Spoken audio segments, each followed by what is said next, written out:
Hello, everyone! Welcome to episode 34 of SmolTalk! Woo! I have a playlist for today. I will be listening to some free music from Kobu, who I found on YouTube today. Here are my assets. So today I have a very, very cool guest. One that was highly mentioned from a previous episode that you guys might recognize from Gummy!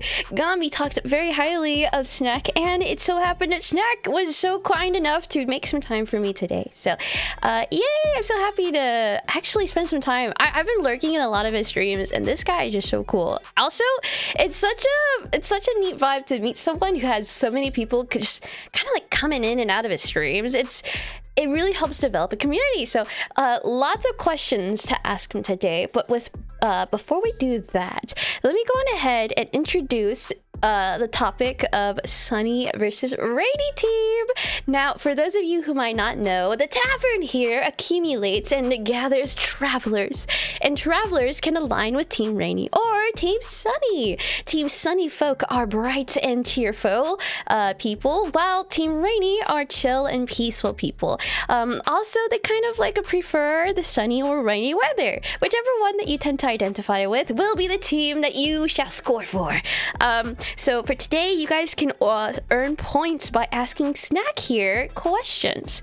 And questions that are particularly liked by Snack will be noted by him on Discord. And will be, those points will earn double. So I really hope you guys will join me in getting to know Snack better. On Twitch, you guys can ask questions by using the channel redemption. Or if you're on YouTube, you can type !Q followed by a question, and hopefully that will get you guys will see all of these things. I tried to get this working on Sears channel, not Sears channel, on Sears episode, but it kind of fucked up a little and I just ended it. But this time I actually have like hotkeys and stuff to help manage it better. So if you guys would like your question featured on stream, please make sure you use the redemptions, and if you're on YouTube, please make sure you use the command. So yay! We don't have to worry about that yet though, so boop. Cool. So now that I have all of that covered, yes, let me mention one more thing. So viewer questions, when you guys ask, they will not be answered until after an hour because my ass hurts after sitting for so long. So we're gonna take a break 5 to 10 minutes after an hour, and after I get back from my break, we will get to these viewer questions. So I hope you guys will bear with me while we do that. Okay, cool. I think that's all. Yippee! So thank you guys again for your time. I tend to not read chat during interviews. We'll only usually read chat based off of questions. So sorry if we ignore you guys, but you know, it's all about Snack today. And without further ado, let's go on ahead and get to know him. Let's see what he has to say for himself. You, Snack, who are you? Hi!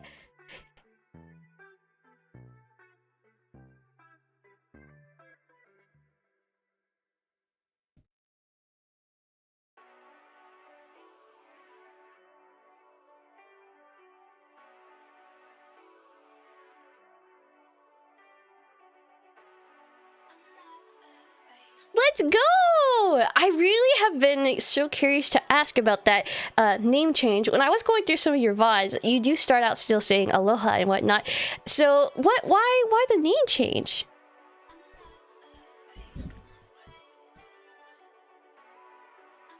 Pause! They can't be heard! I'm gonna end it all. Haha. So let's just wow, Snack, you're being heard for the first time. Hi. Yeah. Hi. My name is Snack. I do a bunch of streaming stuff. I used to go by Aloha Snack Bar. I used to go by Aloha Snack, and I cut it down to Snack. I do a bunch of video games. I do VA stuff. I do singing. I do a lot of things. I like to make content. It's fun. Yay! So fun! Now, you make content for a long time. Your name was not always Snack. It used to be something else. Why'd you end up changing it? So apparently, one of the things, like the first time I had that name, it was just a dumb like name that I got from a buddy. Because when we used to play Call of Duty, when I was like in high school, I would always have snacks in my room. And so he had come up with a nickname like Aloha Snack Bar. And so like we would play games and blah blah blah blah blah. And then later down the line, after I had changed my name to I changed it down to Aloha Snack because it just felt better at the time, and I couldn't really think of a name. And then along with that, I had then gotten suspended. I had gotten an indefinite suspension for my name. Aloha Snack? Yeah, I had gotten an indefinite suspension. I think it was, for the first name, actually. It was for the first name. Oh my God, which I didn't understand why. And then a friend of mine came up to me. He's like, this might be the reason why. Apparently, it is a joke to certain things, apparently, and I did not know that. Oh my. So then I was like, oh, that would be why I got in trouble. Okay, let's change that name. So then I shortened it to Aloha Snack.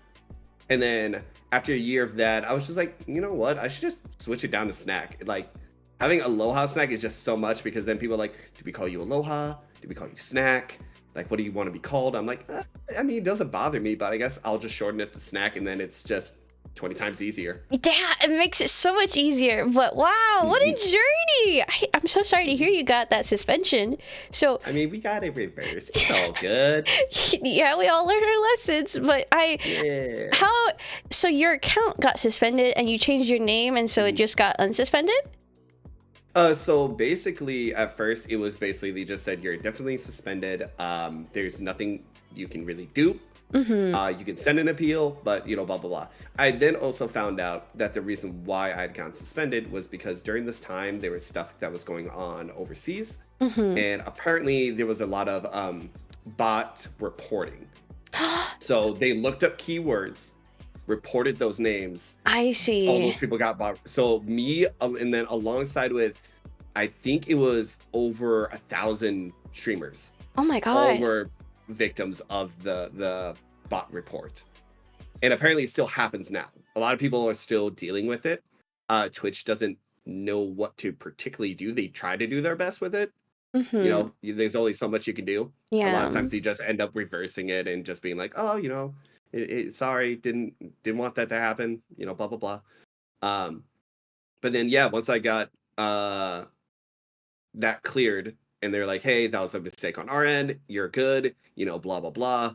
I even still was just like, I'm going to change the name just to not risk it, because obviously it is a name that can get flagged down. Yeah, absolutely. Good vibes on that. I wonder though. No, yeah, I that's just such an unfortunate thing for sure. Has your name? So you said you got it from your friend, right? Was that? Yes. Does that mean your name before that was something else, or was that just your first name? Nope, it was just the first name I ever made for Twitch. As a matter of fact, I thought when I was younger, I thought Twitch was the stupidest thing on the planet. Really? Yeah, I didn't understand why people would watch somebody live stream. I was like, why don't you just buy the game and play it yourself? I don't get it. That's it does not make interesting. sense. The reason I got into Twitch was because of TikTok. Oh, surprisingly. Okay. A friend of mine had basically, or like the other reason I had Twitch was because friends would want to see me play a game, but we had no way to do it, and I only had an Xbox at the time. So I would they had where you could live stream your game from your console. So I made an account so then I could just live stream to my friends so they could watch me play a game. But the reason why I got into it was because I was on TikTok, because a friend of mine had introduced me to TikTok, and I was like, I guess I'll download it. Like I don't really see the appeal of it. Now I'm addicted. But I'll download it. And you know how you start going through, you start liking stuff, and it starts making an algorithm. Yeah. So I was liking video games and anime and stuff. So then a VTuber popped up. I was like, what is this? And then I started watching like the content that they were putting on there, and I was like, this is really cool. I like this. And they're like, oh, I stream on Twitch. I was like, well, it's late at night, but I guess I can go drop them a follow real quick and then like You maybe I'll did watch that? it sometime. Yeah. You are the rare TikTok converted? Oh, wow. Yeah. And then it was funny because they were actually streaming because they do late night streams. Good shit. And the Okay. streamer is Ugu Bear. Ugu. Oh, wow, what an old-timer name too. This must have happened so long ago. Yeah, this was I think VTubing wise, like me actually taking streaming seriously. I think I've done it for 4 or 5 years. Maybe? 4 to 5 years. You have been Something around like for a that, yeah. while. But VTubing in particular, like when did you start VTubing? Yeah, 3 or 4 like years Oh, ago. okay, Like, okay. But before, yeah. but you've known about VTubers before that? No, not at all. It was literally random shot in That's the so dark fucking that it funny. popped up. So you found out what so- VTubers were, and you're like, I want that shit. I was like, I was watching it and stuff, and then I would, then I ended up joining Discords and stuff like that because I never even really used Discord that much. Yeah. And then started doing that to like kind of join in on the community. And then basically what happened was the reason why it happened was because in one Discord, I was streaming, but I was still using my live cam, and there's still clips from my channel of my actual face and stuff, and I just don't care. Oh my Like, if god, somebody I sees see. it, you see it. Mm-hmm. And on the last night, I was like, you know what? Maybe I should just not stream. Nobody's watching, nobody's coming here. It doesn't make sense. Like, fuck it. I just won't do it anymore. And I was in some people saw in a Discord that it said like I was streaming. I didn't even know it did that. Oh yeah. And so all of a sudden they were like, oh, hey, you're streaming. I'm like, oh, hey, how did you find out about this? And then from there it started spreading, and people would be like, oh my god, you should go watch Snack while he's playing this game because I'm too scared to play this game because it was the Evil Within. So then I was like just playing those games, and then from there I started making friends through it, and then people started watching me because they were like, oh, we want to go watch Snack. And then the thing that started really getting me a lot of people at first was VA stuff. Oh. So I had like the voice redeems of like, oh, I'll say ada ada. I'll say, oh, who's a good boy? Who's a good girl? Stuff like that. And then because of that, people started liking my voice. But then people said that their favorite streams of mine were, which I didn't understand at the time. They said I was a very cozy streamer. I said, I don't get that because I play horror games and I yell, and play action games and I yell. Like, what do you mean? And apparently, like when I'm very sleepy, I'm just playing games and stuff, and I just talk while I'm explaining things. It's very comfy for people. And do you get that? Yeah, a little bit. I don't think my voice is the most comfortable, but that's because just like anyone, you have your issues with your own voice because you know it so well. You've lived with it your whole life. Absolutely. But I get when they were saying like because of the way you explain things, because I like to explain things, and then like it's the same reason why when I was in school, a lot of teachers said you would be an amazing teacher, because I like to take my time and explain things. And if somebody has a question, I'm more than willing to answer that question and to like keep going with it until you understand it or that you feel like more comfortable with it. I really think though, like it takes a certain amount of time with yourself to get to that point. So I think it's so impressive that you have that kind of mindset. Do you? I'm kind of curious. Do you have any like maybe advice for people who maybe want to grow to like their voice more? I would primarily say that you have your voice for a reason. It is your voice. Whether you think it's the best or not, it is your voice. And just like with any skill or talent or anything like that, you do have to work on it if you want it to improve in certain ways. So if you want to be better at singing, you have to practice singing.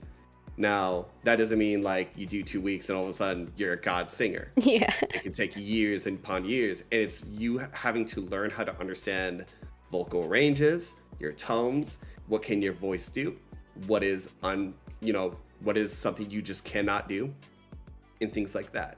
Like for me, I have a pretty wide range, but I also know I cannot go very deep, and my voice is more towards a tenor alto range. It has lowered since I was in high school, and it's probably now maybe towards like a tenor 2, baritone 1 kind of area. But even with that, I've learned to manipulate my voice to be able to do things where I can go into a higher register, a lower register, and things like that. Let's So fucking if I want go. to switch my voice and go, "Hi Vespy, how are you doing today? Oh, you're looking so wonderful today." That's a different voice. Oh, yeah. Or I can just go down low and go, "Hello, how are you doing today? I hope you're having a fantastic morning." Let's go. Because I learned how to play with my voice, and I just mess with it all the time.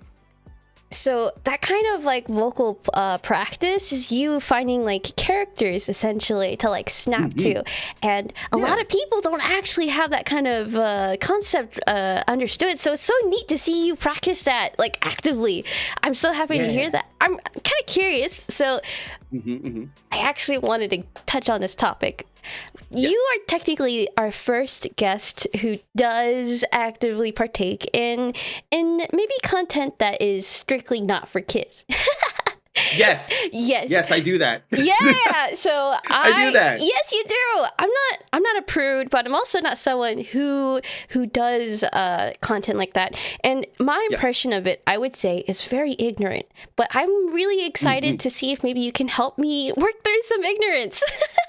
Got you. Yeah. Fuck yeah. So I know that there are a lot of pros and cons to people who want to start with that kind of content. And I was kind of curious if you had any like stories of trying to figure that out for yourself.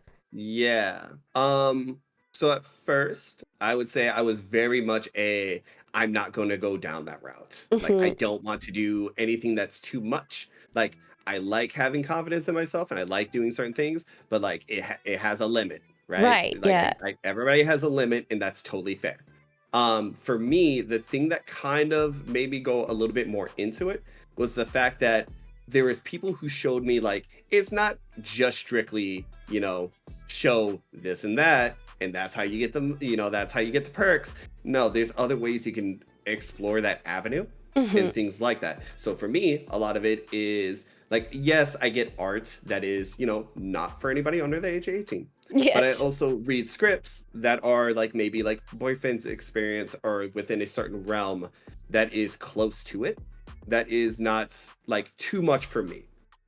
And for me, it's like, it's me dipping my toe in the water, understanding like, is this a route I can really go down and have fun with it? Or is this like ooh, you know what, this isn't for me and stuff like that. And a lot of my friends too, who I have met through that kind of thing. Like I have 3 or 4 friends who do special kinds of live streams. And for them, they have fun with it. They're nothing to them, it's literally another day. It's just another day. Yeah. Because you are just open and understand that kind of world within a certain, like you still have barriers set up. So like like for me personally, like I've had it where because of the way I talk and because of the way I can be very flirtatious, I'm a very flirty boy. Some people get the wrong idea and want to cross a line. And I go, sorry, that's not for you. And some people react well, some people don't. I'm the kind of person, I'm not scared of confrontation. So if somebody gets mad at me and goes, well, maybe you shouldn't be flirting with people and stuff. Listen, I didn't tell you had to view the content. They chose to be there. And this is part of my personality. I'm just a very flirtatious person. And I always tell people that I'm also very upfront with my emotions and how I feel about people. So I have no fear in telling somebody, hey, I do actually like you and I think you're a cute person and I want to date you. Or being like, hey, just because I'm flirting with you does not mean I'm actually like flirting with you. I just like to make people feel special. I like to make people feel happy. And I like to say compliments I actually truly believe. So if I do think you're a pretty person, it's not me trying to be like, oh yeah, I'm just trying to, do the moves. I'm a playboy. No, it's actually me being like, I think you are a pretty person. I appreciate these things about you. That's That kind of content is obviously not for everyone. Mm-hmm. So many lovely things to touch on here, but Yes. I want to actually ask you about like being flirty versus being honest, because I feel like in this kind of space that those interactions do get painted in all kinds of ways. So Yes. how do you are there ways to make it easily known when you are just being honest versus flirty? Because if say that you do want to flirt with someone with romantic intentions, how would they know? For me, I would say primarily if you come to my stream or any of my content and you think when I call you pretty, that's me trying to flirt with you at that moment and be like, this is the time. This is your time to shoot the shot. No, it's not. It's not. It really is not. As compared to like if this was a personal conversation that is 1v1, like in DMs or on a call, and I'm having a personal conversation with you, yes, that is much more of a like when I flirt with you then, it might be a little bit more, but even then, I always tell people like I tend to do things like if I really am interested in you, I give you the signs and I tell you like honestly. Like so if I go, I really like you, like I do, like I have a crush on you and stuff like that. I have said this to people who I've met in the VTubing sphere. Like I've been honest with them. I'm like, I'm not gonna lie to you. I got a crush on you. That is what happened. I didn't intend for it to happen, but I wanted to let you know that because I want you to know honestly how I feel. That is, And yeah. most of the times they are very receptive and very polite about how they feel or whatever it is. And usually I've been turned down. It happens. And literally I'm still best friends with that person who I was flirting with and like told him like I have a crush on you and I really like care about you and stuff like that. And we're still just super tight because we're just honest with how we feel. And if we get into arguments, we honestly express our emotions. You sound like you always make an effort to like end things at least amicably, or at least like there's no ill intentions from you. That's so fucking good to express communicative wise. I'm kind of curious. So would you describe people who it's just a time and place, right? People who decide that streams are for some reason the place to actually pursue relationships. Are those people you think are new to this space? Because it almost sounds like people who are experienced with that content just kind of understand, like, you know, those rules are there. I don't think that it's that they're new to the space. We live in an age where a lot of people, especially after the pandemic, are very shut in, very introverted, very much don't want to go outside. And that is, you know, it happens, you know, especially after something like that. And for a lot of people, the idea of having to go out there and put yourself out there, you know, you have, you know, and especially like in the real world, you can't hide how you look, you can't hide how you sound, you can't hide certain things about yourself. You fully present it to people. Whereas online, you could be anything. You can be whatever you want to be, no matter what. So I think a lot of times what I see primarily in the VTubing sphere is that it's people who get too into their characters.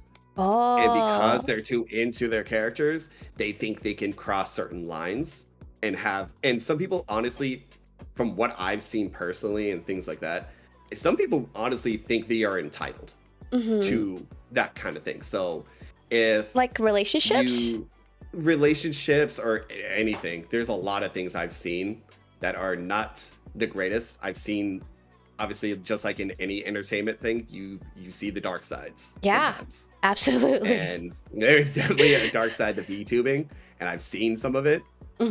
And a lot of times what I always tell people is like, when you have moments where you honestly don't know what to do, or you are concerned or something like that, you need to take in like advice from friends, but also like think about IRL. If this happens, how would you respond? Like if you were outside at a bar. So like if I go to a bar and some chick came up to me and said, oh my God, I love your voice, and said the things like people say in Twitch chats. Oh my God, yeah. I would go, you are out of your mind. That is crazy that you said that. You need to leave. Like you are not allowed around here anymore. But people think because you have what's the word? Anonymity online, and there's no consequence. Like worst comes to worst, oh my god, you cancel me. Well, I'll just either make a new account or I just won't be around that area anymore. They just disappear. Yeah. Or they try to like do stuff like that because to them it's no harm, no foul. And Yeah. that's the scary thing. So with a lot of people, and like I've always said too, like if I ever got into any kind of trouble, I would just own up to it. I'm going to take it as it is. Some people can hate me, some people can love me, whatever it is. But I'm always going to be me, and I'm always going to do what I want to do. I'm also, I'm grown enough to know that, if I make a mistake, it shouldn't be a scarlet letter. That's the best way I would put it. Some people really don't let people live down what they've done. Mm-hmm. And sometimes I think it's a little much for some situations. If you commit a crime, no, you ain't living that down. You are banned. You are gone. Goodbye. It is branded to you, and you are going to fucking wear that forever. You are going to wear that scarlet letter. You are a criminal. But I've seen where like I think everyone who's ever been in VTubing has seen the common my experience with so and so, and it's a bad relationship. Mm-hmm. And it's honestly just like I go there and I'm like, dog, just break up, just break up and call it good and move on with life. Not gonna lie, yeah. Like, there's no need to like be like, I'm going to ruin this person's reputation and their life for the rest of their life. Like that is my goal. Like if that's how you like, if they do something where it's like you've done illegal things or you've done like very, very like damaging things, yes, you should alert people. But I've seen somewhere it's like, I literally watched where two people both did like horrendous things to each other, and then they're like, they're the bad one. No, they're the bad one. No, you both were in a toxic relationship. You both were toxic. You just needed to break up and like get over it.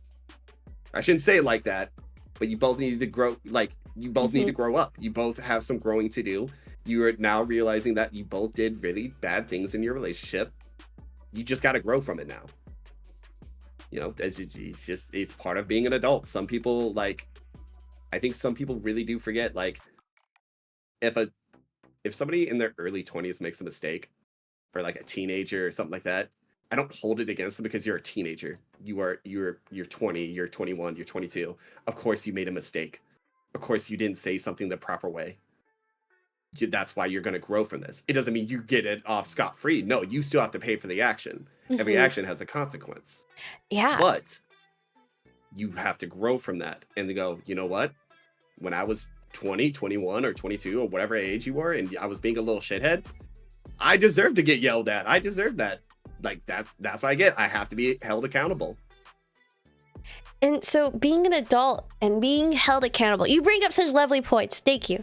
I'm not going to say I know everything that happens and I know the right things to do, but I agree when people are kind of going about these personal relationships and then making it a public affair, it makes it very, I don't know, it makes me uncomfortable witnessing that. And yeah. I'm kind of curious, why is that a thing, do you feel like? Because people like to say it's a VTubing thing, but generally it's all of Twitter. Like all normal VTubers engage in a good old my experience, right? So it's because nobody wants to see themselves as the villain in the story. Nobody wants to be the villain, right? Nobody wants to be seen as the bad person. So what are you going to do? It's just like typical IRL breakups too. That you bring up a valid point. Like people break up, and some people at the beginning of the breakup will be like, we decided to end it, on good terms, blah blah blah, da da da. And then you realize you do have some resentment towards that other person, which is valid. Sometimes it happens. It doesn't happen right off the bat, but it can grow. And then all of a sudden you go, I have unresolved issues with this person. And people have their own ways of dealing with it. A lot of people tend to put it online and just go like, this is why this person's a piece of shit and I was the good person. I didn't do anything wrong. And then that's where you have the whole, then you have somebody else going, oh, nope, this is what happens. And then people like to put their nose in the business that isn't for them. And then also, then it leads to the other thing of where people try to cancel somebody. and everybody jumps on that bandwagon of it and be like, look at me, I'm the good person, I'm the hero, because I'm warning people that this person's terrible. Yeah. Well, all you're doing is giving it more publicity. Now that person grows a following because all the bad people who you wanted to stay away are now looking at that going, yeah, that one, that could be our person. They you bring out some very valid points, especially in recent light, but I won't go into those kinds of details. But I'm kind of curious on what your viewpoints would be on, like, when people are trying to avoid being, okay, let me take a few steps back. You sound very comfortable being seen as the villain in someone else's eyes. And you're right. People don't want to be seen as a bad guy. So how do you navigate those kinds of perspectives? I do it in the sense of, like, because, little fun fact, I like to study psychology just for fun because it's just fun to me. I like studying the human mind and things like that. Right. So when it comes to things like that, where it's like I don't have that much of a fear towards it, is because of the fact that I have already had that experience of I was the villain. I've had that experience where I didn't take in a friend's account who told me, like, hey, or actually how basically what happened was that the friend told me the other person was being a terrible person and blah blah blah, and I believed them right off the bat, just no hesitation, and blah blah blah, told them, like, you're a bad person, this that, and then came out later it was all lies, it was all bad. I lost a good friend because of that, because I believed one friend over the other and instantly chose a side. So I've dealt with that situation of being the villain and being like I think I'm better because I didn't do this and da da da, and that's just not okay. So you have to understand that, like, even if I try to, like, if me and you were to get into a huge argument, I understand the fact that even if I think I'm in the right, it still doesn't change how you viewed things, right? So if your view was, yeah, you may be right, but you came off very mean, that's why we have an issue. Well, I need to then take that into account and go, oh, you know what? You're right. I was very rude to you when I was trying to prove a point, and that wasn't fair to you. So I want to apologize. So I'm the kind of person that understands, like, even when you don't mean to, you can become the villain. And because of that, I just understand that, like, I need to, like, even if from my perspective, I didn't do anything wrong, from somebody else's perspective, you could be bad. Just like how people view other places in the world and other cultures and be like, these people are terrible. But you don't know anything about their culture, so you have no idea why they act the way they do. You don't know their life. So how can you judge somebody when you don't know their life? I get what you mean. In the right narrative, anything could seem like reality is fucking hell. I get what you mean, though. It's like there's a quote that is history is written by the winners. Yes. Right? So all the heroes in history are because they won. If the other people won, then they would be the heroes. Exactly. So anything that's being told to you in reality could always be misconstrued in some way or form.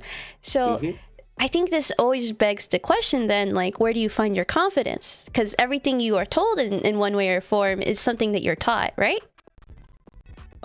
So I have two how I would describe it, very strong parents in their own ways. So even though they didn't work out, my parents, especially my mom, are very strong-willed people. So my mom was very much she built up my confidence when it came to things like music and being who I am as a person. She accepted me.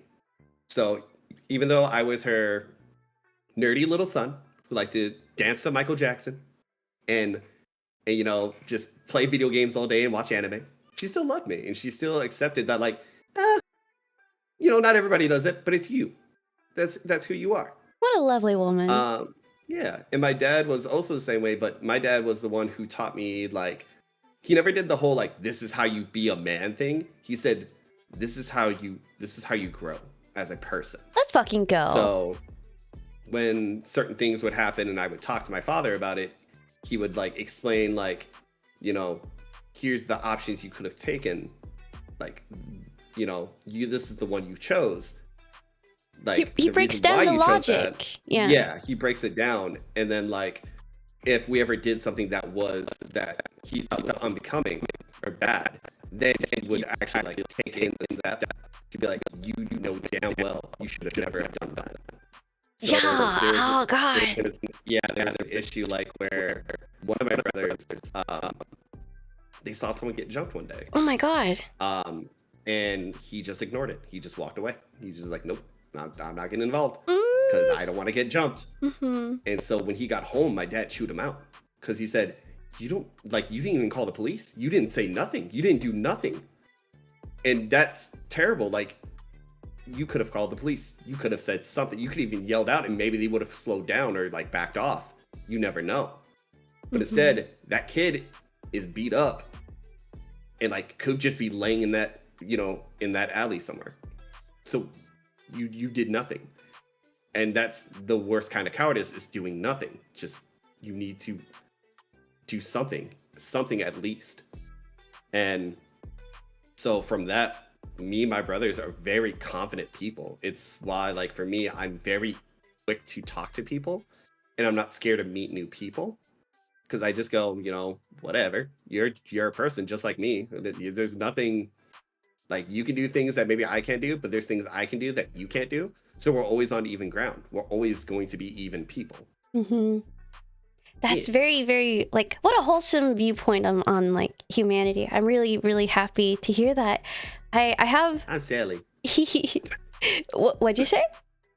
Oh, I'm silly. You are silly. You're a dork. Yeah. And you mentioned something quite lovely in that you're very open to just meeting people where they're at as they are, because we're all people, right? I think this might be what Gami was referring to when he says that you're very charismatic. What do you think about that? Yeah, he has a different nickname for me, but yeah, I'm very charismatic. Okay.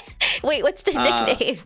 The nickname that he gave me is I am a social whore. A social whore. Okay, he was very nicer in the interview. Yeah, he was much nicer during that interview, and I appreciate that because I love that man to death. Yeah, but yeah, he goes, I appreciate you because you introduced me to people who I probably would have never talked to, but also at the same time, give me a week to recover. I'm like, no, we're meeting new people. I have another collab set up. Let's go. And he just rolls with it? Sometimes he does go like, no, I'm putting my foot down. I'm not meeting new people. I'm like, hey, that's valid. I'll let you sleep.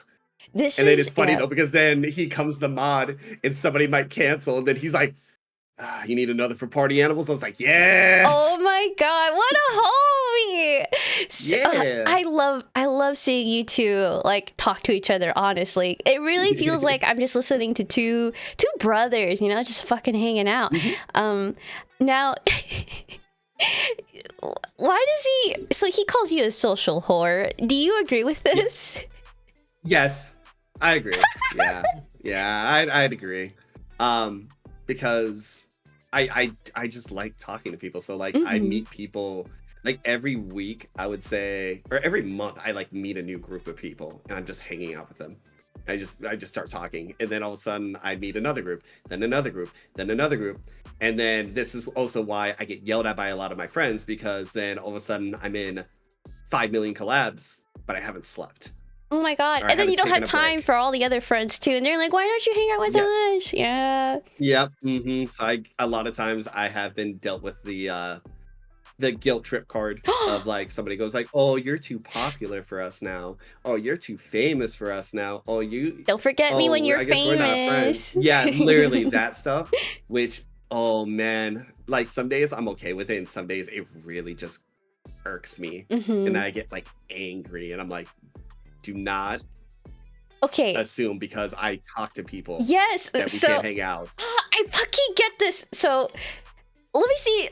I want to know if you maybe relate. I get pissed off because so I get told this a lot by friends as well. Like, oh, don't forget when you're famous, or like, oh my god, look at you, you're so social.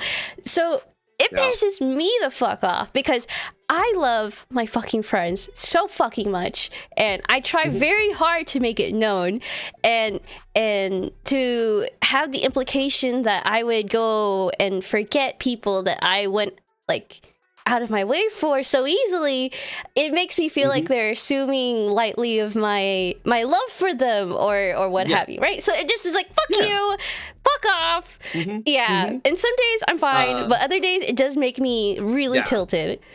That's literally how I am, because it's like, I'm the type of person that I could like talk to somebody and we could hang out every day. And then 2 years later, we might not have spoken in like 2 or 3 years. But as soon as I see you, it's the same energy that we had. It's literally the same. So literally I will be like, holy shit, I haven't seen you in 3 years. I still fucking love you. Let's go do this. Like it literally is the same energy. The only time I don't have the same energy for somebody is if we left off somewhat in like not the best of terms, because like it's like either an argument or just like, if for me primarily was like if I had friends who like I would always ask them to hang out and they would say no, like can't hang out, and then I move on to different friends and then they try to guilt trip me to coming back to hanging out. And I'm like, well, when I wanted to hang out, y'all were too busy. And like, don't get me wrong, I do the same thing. Like I get very busy, but I still try to find times to like at least say hi, come back, whatever. So like I haven't hung out with Gami, I would say like deep for a while. But if I see Gami in a call, I'll go in there real quick and be like, hey buddy, what's up, or whatever. Or like Gami has it where in my Discord, if I join a certain room, which I think you've been in there before too. Oh yeah. It's like a collab waiting room. And so I'll sit in there, and I always tell people, like, if you ever see me in there, I'm streaming, but you're more than welcome to come hang out, because most likely I'm playing a game that like I've played a million times before. I don't care about the story because like it's not gonna bother me or anything. That's where anybody can come to hang out. So anytime I hop in there and I'm streaming, he'll just hop in there and just first words I hear from Gami, bitch. I love it. I'm like, yeah. I feel like when I was watching your streams, it has that vibe where people can just go in and out, and it really feels like I don't know, late night gaming with the friends. So I really respect that.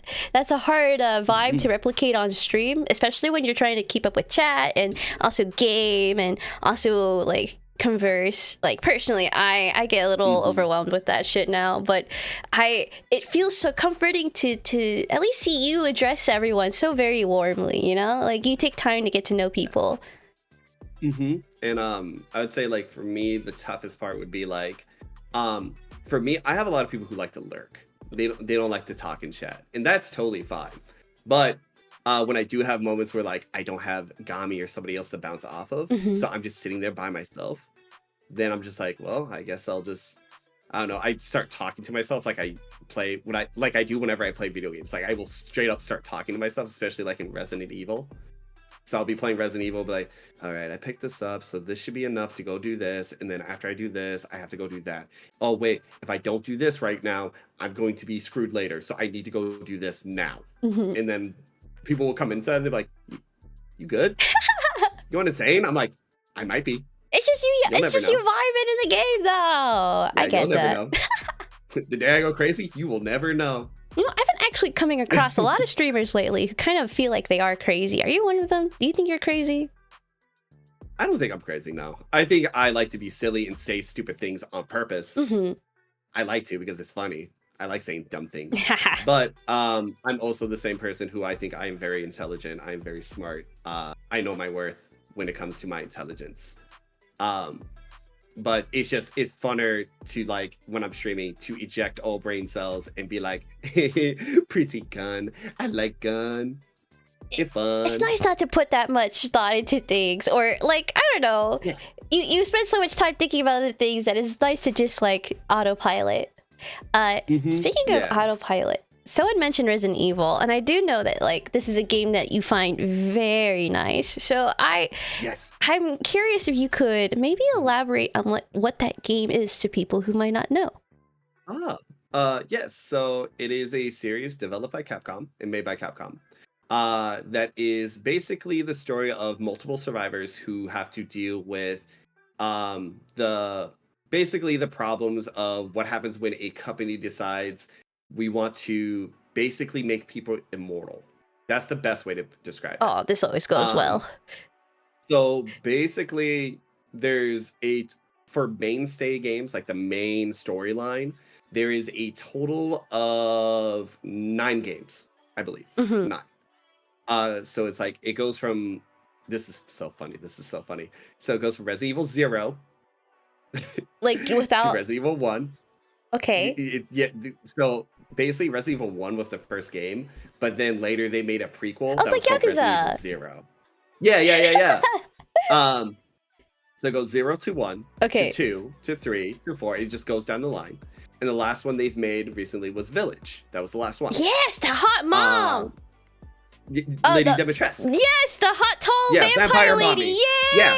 Yeah, giant lady. Everybody loves giant women. We found that out from Steven Universe. We found that out so fast. So it at first was like kind of your typical zombie thing for a lot of people.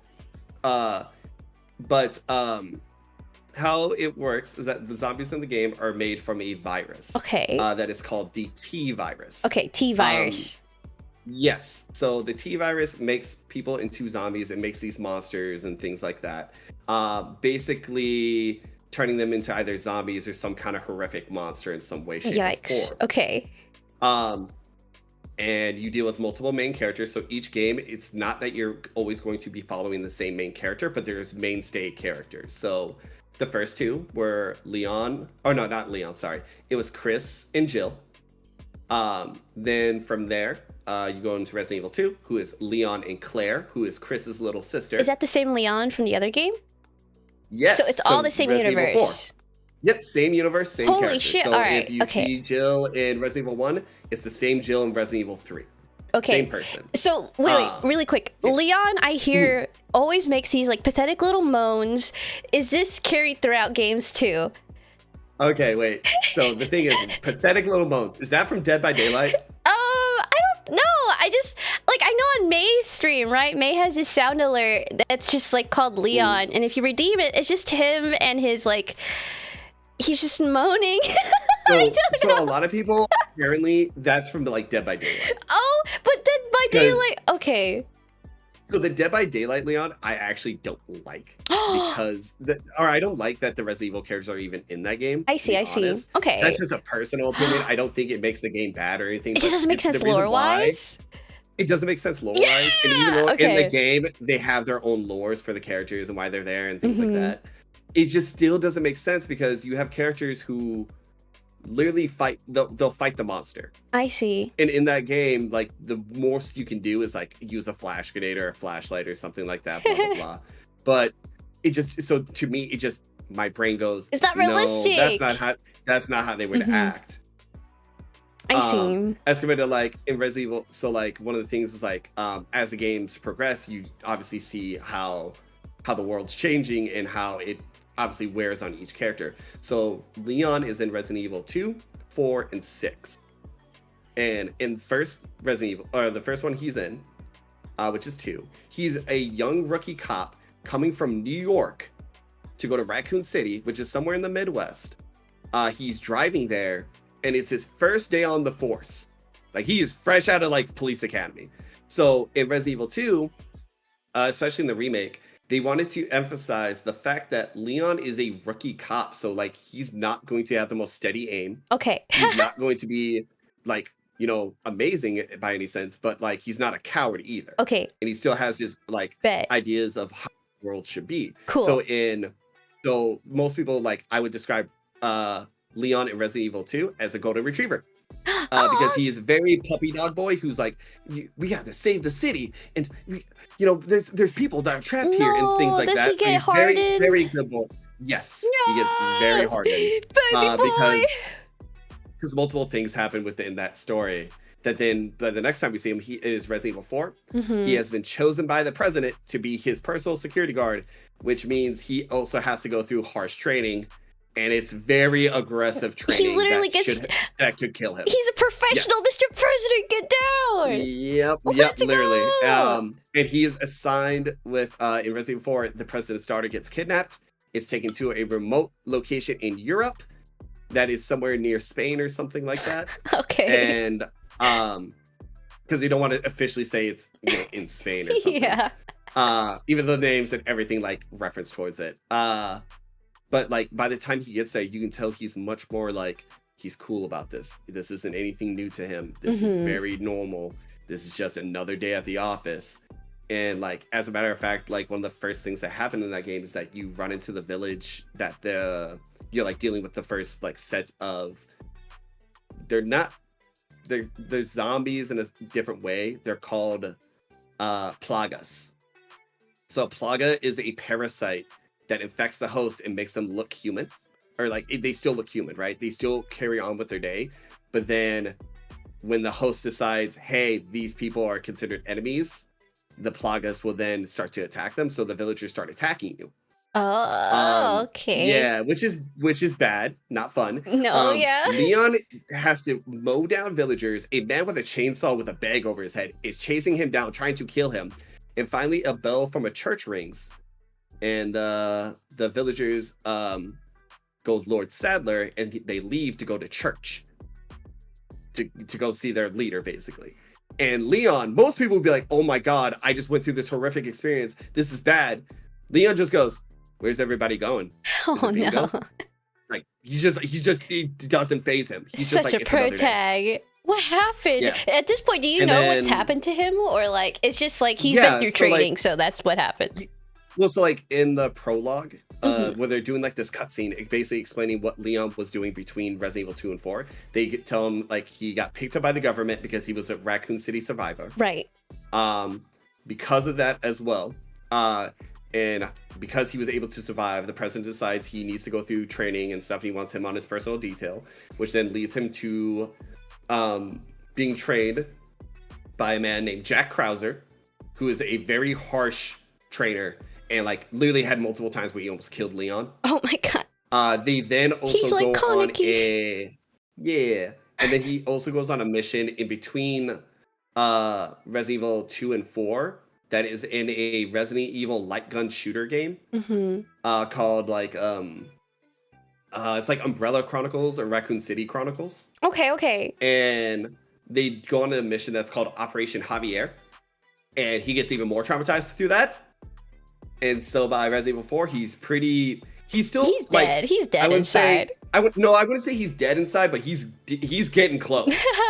Because by Resident Evil 6, he is dead inside. Holy shit! No, he is very dead inside. He is very not happy with the world. He's very like there's no optimism to him. He just takes things as it is. He lost hope. He didn't know he already had. He had. Exactly. That's actually so fucked up. I feel like if you care about Leon, going through the series is just depression. Yeah, Leon's story is basically go from golden retriever boy to depressed daddy. I see. Because that man is hot. I don't give a let's go. Listen, I tell people, I'm a straight man, but I can appreciate a pretty fucking dude. And Leon's pretty. Leon's handsome. If I were a better podcast host, I'd show a picture of Leon right here. Okay. right in the center. Right here. Okay, cool. If you have an editor, put it right in the center. That's my man right there. Also, we are approaching my break. So is there any thoughts you want to wrap up on before I go? Leon is hot. Be the best person that you can be.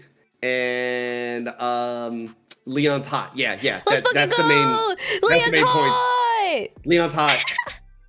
I love Leon being hot. That's gonna be the title of this video. Leon is hot. Leon is hot. I want to put a ring on that finger.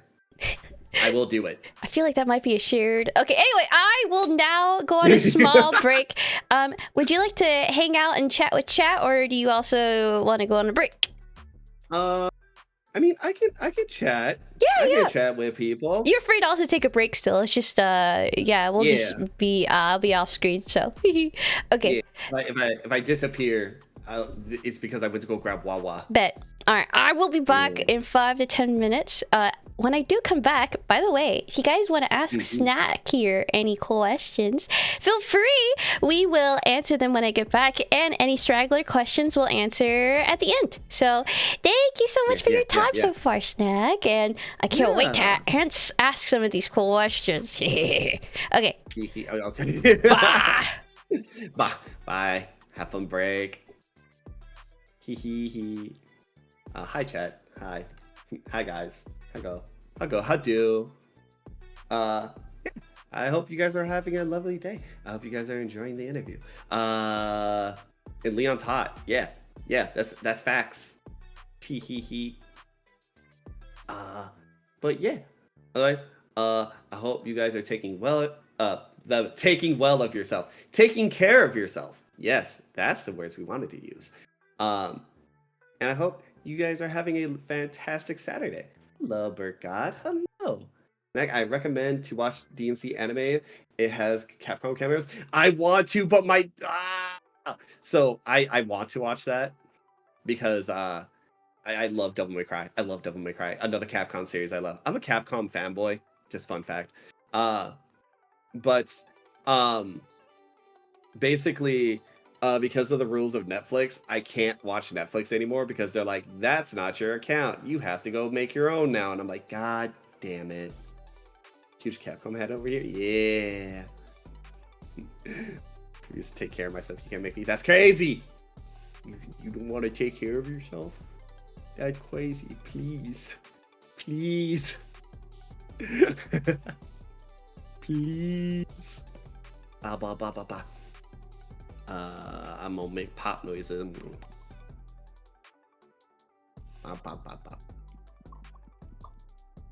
Pop.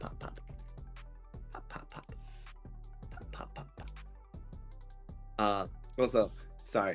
I like to be brain dead sometimes. Ain't it fun?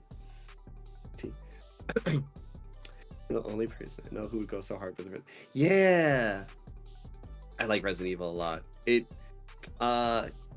one of my favorite series. It's a lot of Capcom games are my favorite. I love it. Oh, here. I will also be right back. I will disappear for a second. I'm gonna go grab water because my throat's getting a little dry. So I need to have some kind of hydration. So here, I'm gonna disappear down here, and I'll be right back. Okay, I'll be right back.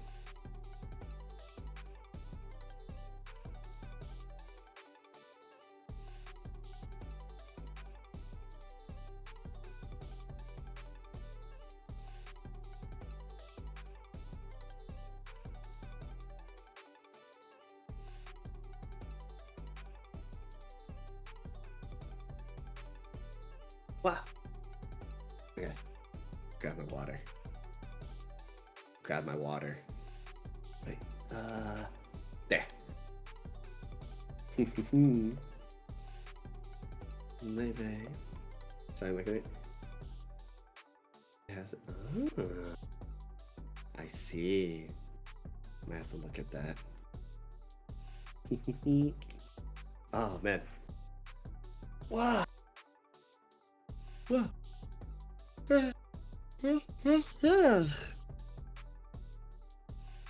Let's see. I can check my DMs.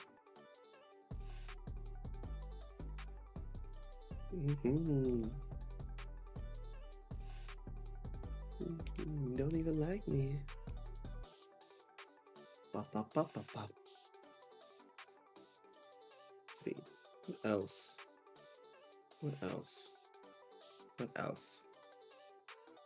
I'm gonna do the things.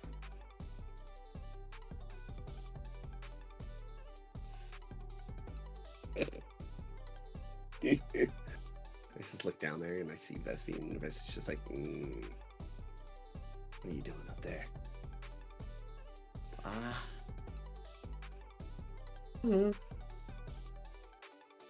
Yawn. Big yawnies.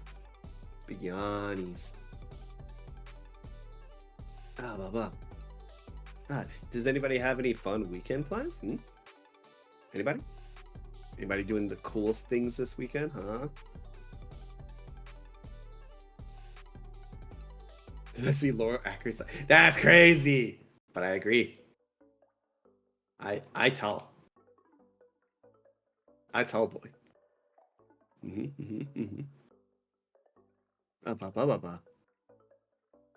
Ah. Oh, wow. Whoa.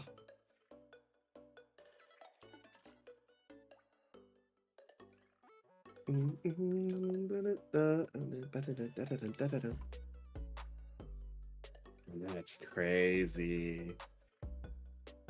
Y'all go in.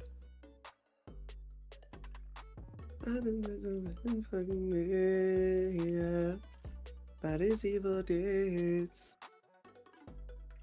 She tiny. She tiny. Gone to card game festival, lost every tourney, but I had fun. That's good. It's nice when you can have like a lot of fun at like just a random event. Like you just, you know, I'm going for fun. I'm not here to win. I'm here to have fun. Make it through my shift tomorrow and then maybe play some rivals this new season. Yeah, nice. I was saying I played. Did I play yesterday or was it the day before? I can't remember. I played it, and so far I'm enjoying it. I played Emma Frost a little bit, but I'm not sweating playing her because, you know, it's just a little thing, just a little fun character to play. But I already know everybody's wanting to play her and insta-lock her and stuff, so I'm just not gonna sweat it. Hopefully that gives me more time to play as my characters, and then I can have fun. Cheeky. No.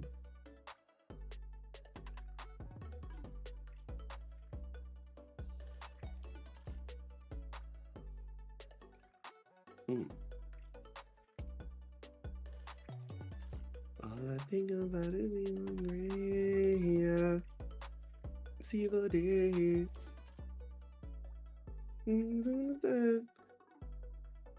Let's play. I bet yesterday almost every game had 2 MS. Yeah, that makes sense. That makes sense. Then I do like me.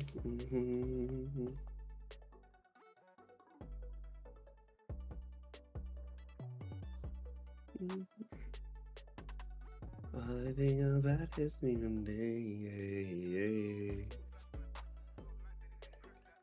There we go. Bop. I enjoy it though. I don't have to solo take. Yes! Finally, people don't have to solo take all the time. Yes, that is a fact. I know so many of my friends who had to solo take, and I'm like, I'm so sorry for your loss. I am so sorry for loss. Back. Now's a plan.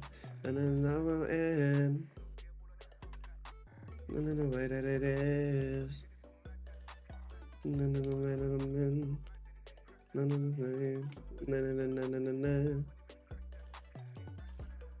man in the mirror. Different way. What do you know what I didn't change? Let's see. Looking for things. Hey. Wow. Oh, hi. I'm back. Welcome back. Okay, thanks you guys. Thanks for waiting, everyone. And thank you for reacting already to some questions. Yeah. All right, let's see if my hotkeys work here. Is it this button? Yeah. All right, so we got questions on screen from both Sunny and Rainy and YouTube. There are currently no YouTube questions for now, but if that ever changes, YouTube, feel free to interject at all. So we have, oh god, that's fucking terrifying. Perhaps the questions were not recorded in the end, but that's okay. We could just pretend that I didn't mention the fucking questions at all. the 0 out of 0 means that there was no questions that were pulled from the redemptions. I have no idea why. That's so sad. Okay, well, we'll just have to. Oh God, I will just clear it for now. We'll just stick through only. Oh no, where did it all go wrong? How could this happen to me? Okay. I made my mistakes. Yeah. It would have only been one, but that's just so fucking sad. I really love this widget. I want it to work so fucking bad. It looks so cute. You'll get it. Yeah. One day! Should I redeem my question? I mean, you guys want to fucking humor me here? Because I did go out of my way to fucking start this. Okay, yeah. Fuck it. Yeah. Redeem it. God, I want to see that question. I wish I had the lean so I could lean forward as far as possible. But I can't. I'm in your walls. Okay, there were 2 questions. Yes. Okay. Yay! Wow! Thank you for asking that question in Team Radio. Okay, I know Migo asked a question first, but humor me. I'm just gonna fucking. All right, here's the first question from Cindy. Nice. Which Resident Evil is your favorite and why? Question. So I told you how many there were. Yes. There's 0 through basically 9, basically, right? There's 9 games total, but 0 through 8. Which one do you think is my favorite? So I feel like I'm kind of cheating because I kind of stalked you a bit, and I know which one you said is your comfort game. So okay, I'm inclined to answer that. But if that is the answer, I would rather go for it. Okay, yeah, Resident Evil 2. It is not. Okay. Whoa! What is it then? It is Resident Evil 4. Okay. Any specific reasons? So. Basically, any Resident Evil game is my comfort game because it's just games that I've played so much that I could literally just play them mind numb and just enjoy it. Resident Evil 4. So when I was a kid, my dad had Resident Evil 1 and 2 on his PlayStation. So it's like the old school graphics and stuff. Oh, and that game actually scared me so bad. It actually made me scream. And I was not supposed to be watching my dad when he played those games, and I would sneak out of my room to watch. Can I ask how old you were? I was like 5, 6, 7 years old, something like that. 6-year-old watching human gore, basically. Yeah, in those games, even though they were old school, if you died in those games, what would happen is you died in real life. Your character would fall over, and the zombies would start to eat them, then the blood would splash on the screen and say "Game Over." Oh. Okay. So as a kid, hearing that and seeing it, yeah, that was not the best. A lot of ambiance for kids with imagination. This sticks. Yay! But Resident Evil 4 is my favorite because it was the one that officially got me to start getting into it more. Because the only one I had played before that one was Resident Evil 3. And I didn't play it that much. I only just kept repeating the beginning sequence because they gave you a special gun in some ammo. So I just like abused that little area until like I ran out of ammo, and I would just reload it and just keep doing it. So I never got far in the game. But so Resident Evil 4, I finally actually like committed to playing it because I went over to a friend's house who had it, and they kept dying, and I was like, hey, let me try. And so then I tried, and I beat the game for them. Oh my god. So then I got addicted while playing that game. And I was like, dude, this is so fun. This is so fun. This is so fun. And so the Resident Evil 4 came out on, the original Resident Evil 4 came out on, let's see, the Wii, PS2, GameCube, Xbox 360, PS3, and a bunch of other stuff because it kept like getting re-released and stuff. I had bought it, I think a total of 5 times, 5 separate times. I bought it for my PC. I bought it on my Wii. I bought it on my. That's how much I loved it. That's crazy. That's how much I played it. So then, Resident Evil 4 Remake comes out. I had it pre-downloaded. I got the special edition. I was doing all that, and I request off time from work, and I did all that and streamed it. And one of the most popular clips from it is it was like 4 in the morning, and I was still playing, and somebody came into chat and said, "Why are you still up?" I was like, "Because I have an addiction. That's why I'm still up." They don't understand. They don't understand. And so yeah, I like anytime I get a chance to play Resident Evil 4, I will play it nonstop. I also have a streamer friend whose name is Daijobu. I think she's actually streaming right now as well. But Ooh, shout she out. is also, yeah. She also is she likes Resident Evil 4. And we actually bonded through that because I helped her through it, because there's a section in Resident Evil 4 where you fight a special type of enemy that is called a regenerator. By the sound of the name, I'm guessing you can guess what it can do. Regenerate. Yeah, so the section that you meet them, it's very ominous. There's not a lot of music being played, and all you hear is this weird breathing. And it's very uncomfortable. So because of that, it when she was a kid, it scared the crap out of her. So she officially, every time she plays that game, anytime she gets to that section, she gets super nervous and uncomfortable and scared. So I helped her through it so that she could like get through it, because she's always wanted to play through Resident Evil 4 and beat it. Did you? But was this before you knew her personally? No, I did not know any of this until I started to know her, and then like because we had met through a mutual that we do not talk to anymore because they're a bad person. Oh gosh. Okay. We found out later. But basically one day I popped into her stream and she was playing it, and she heard that I was a huge fan of it. And I was like, yeah, I love these games and I play them all the time. And she's like, can you help me? I was like, yeah, sure. What is the question? And so I hopped in the call with her, and that was like one of the first times we actually like hung out a lot. And she was like, oh, like what weapon do I buy? What blah blah blah. I was like, well, how do you want to play the game? That's the question. Because there's different types of guns for different things. There's ones that are more powerful, ones that reload faster, ones that are more accurate. So what are you looking for? And so from there, we just kind of got closer because of that. So Resident Evil 4 is just really fun. It has a bunch of different ways to play it.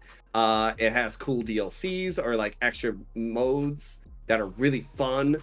And it has a ton of replayability because you can get like alternate costumes.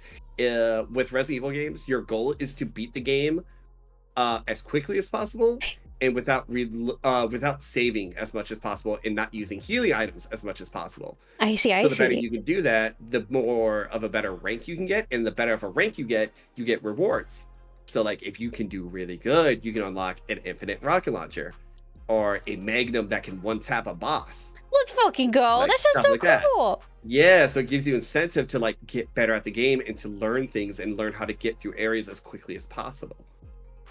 Now, I feel like with these types of games, these are so grindy. So, do you know how long you spent playing? I guess what's the longest you spent playing?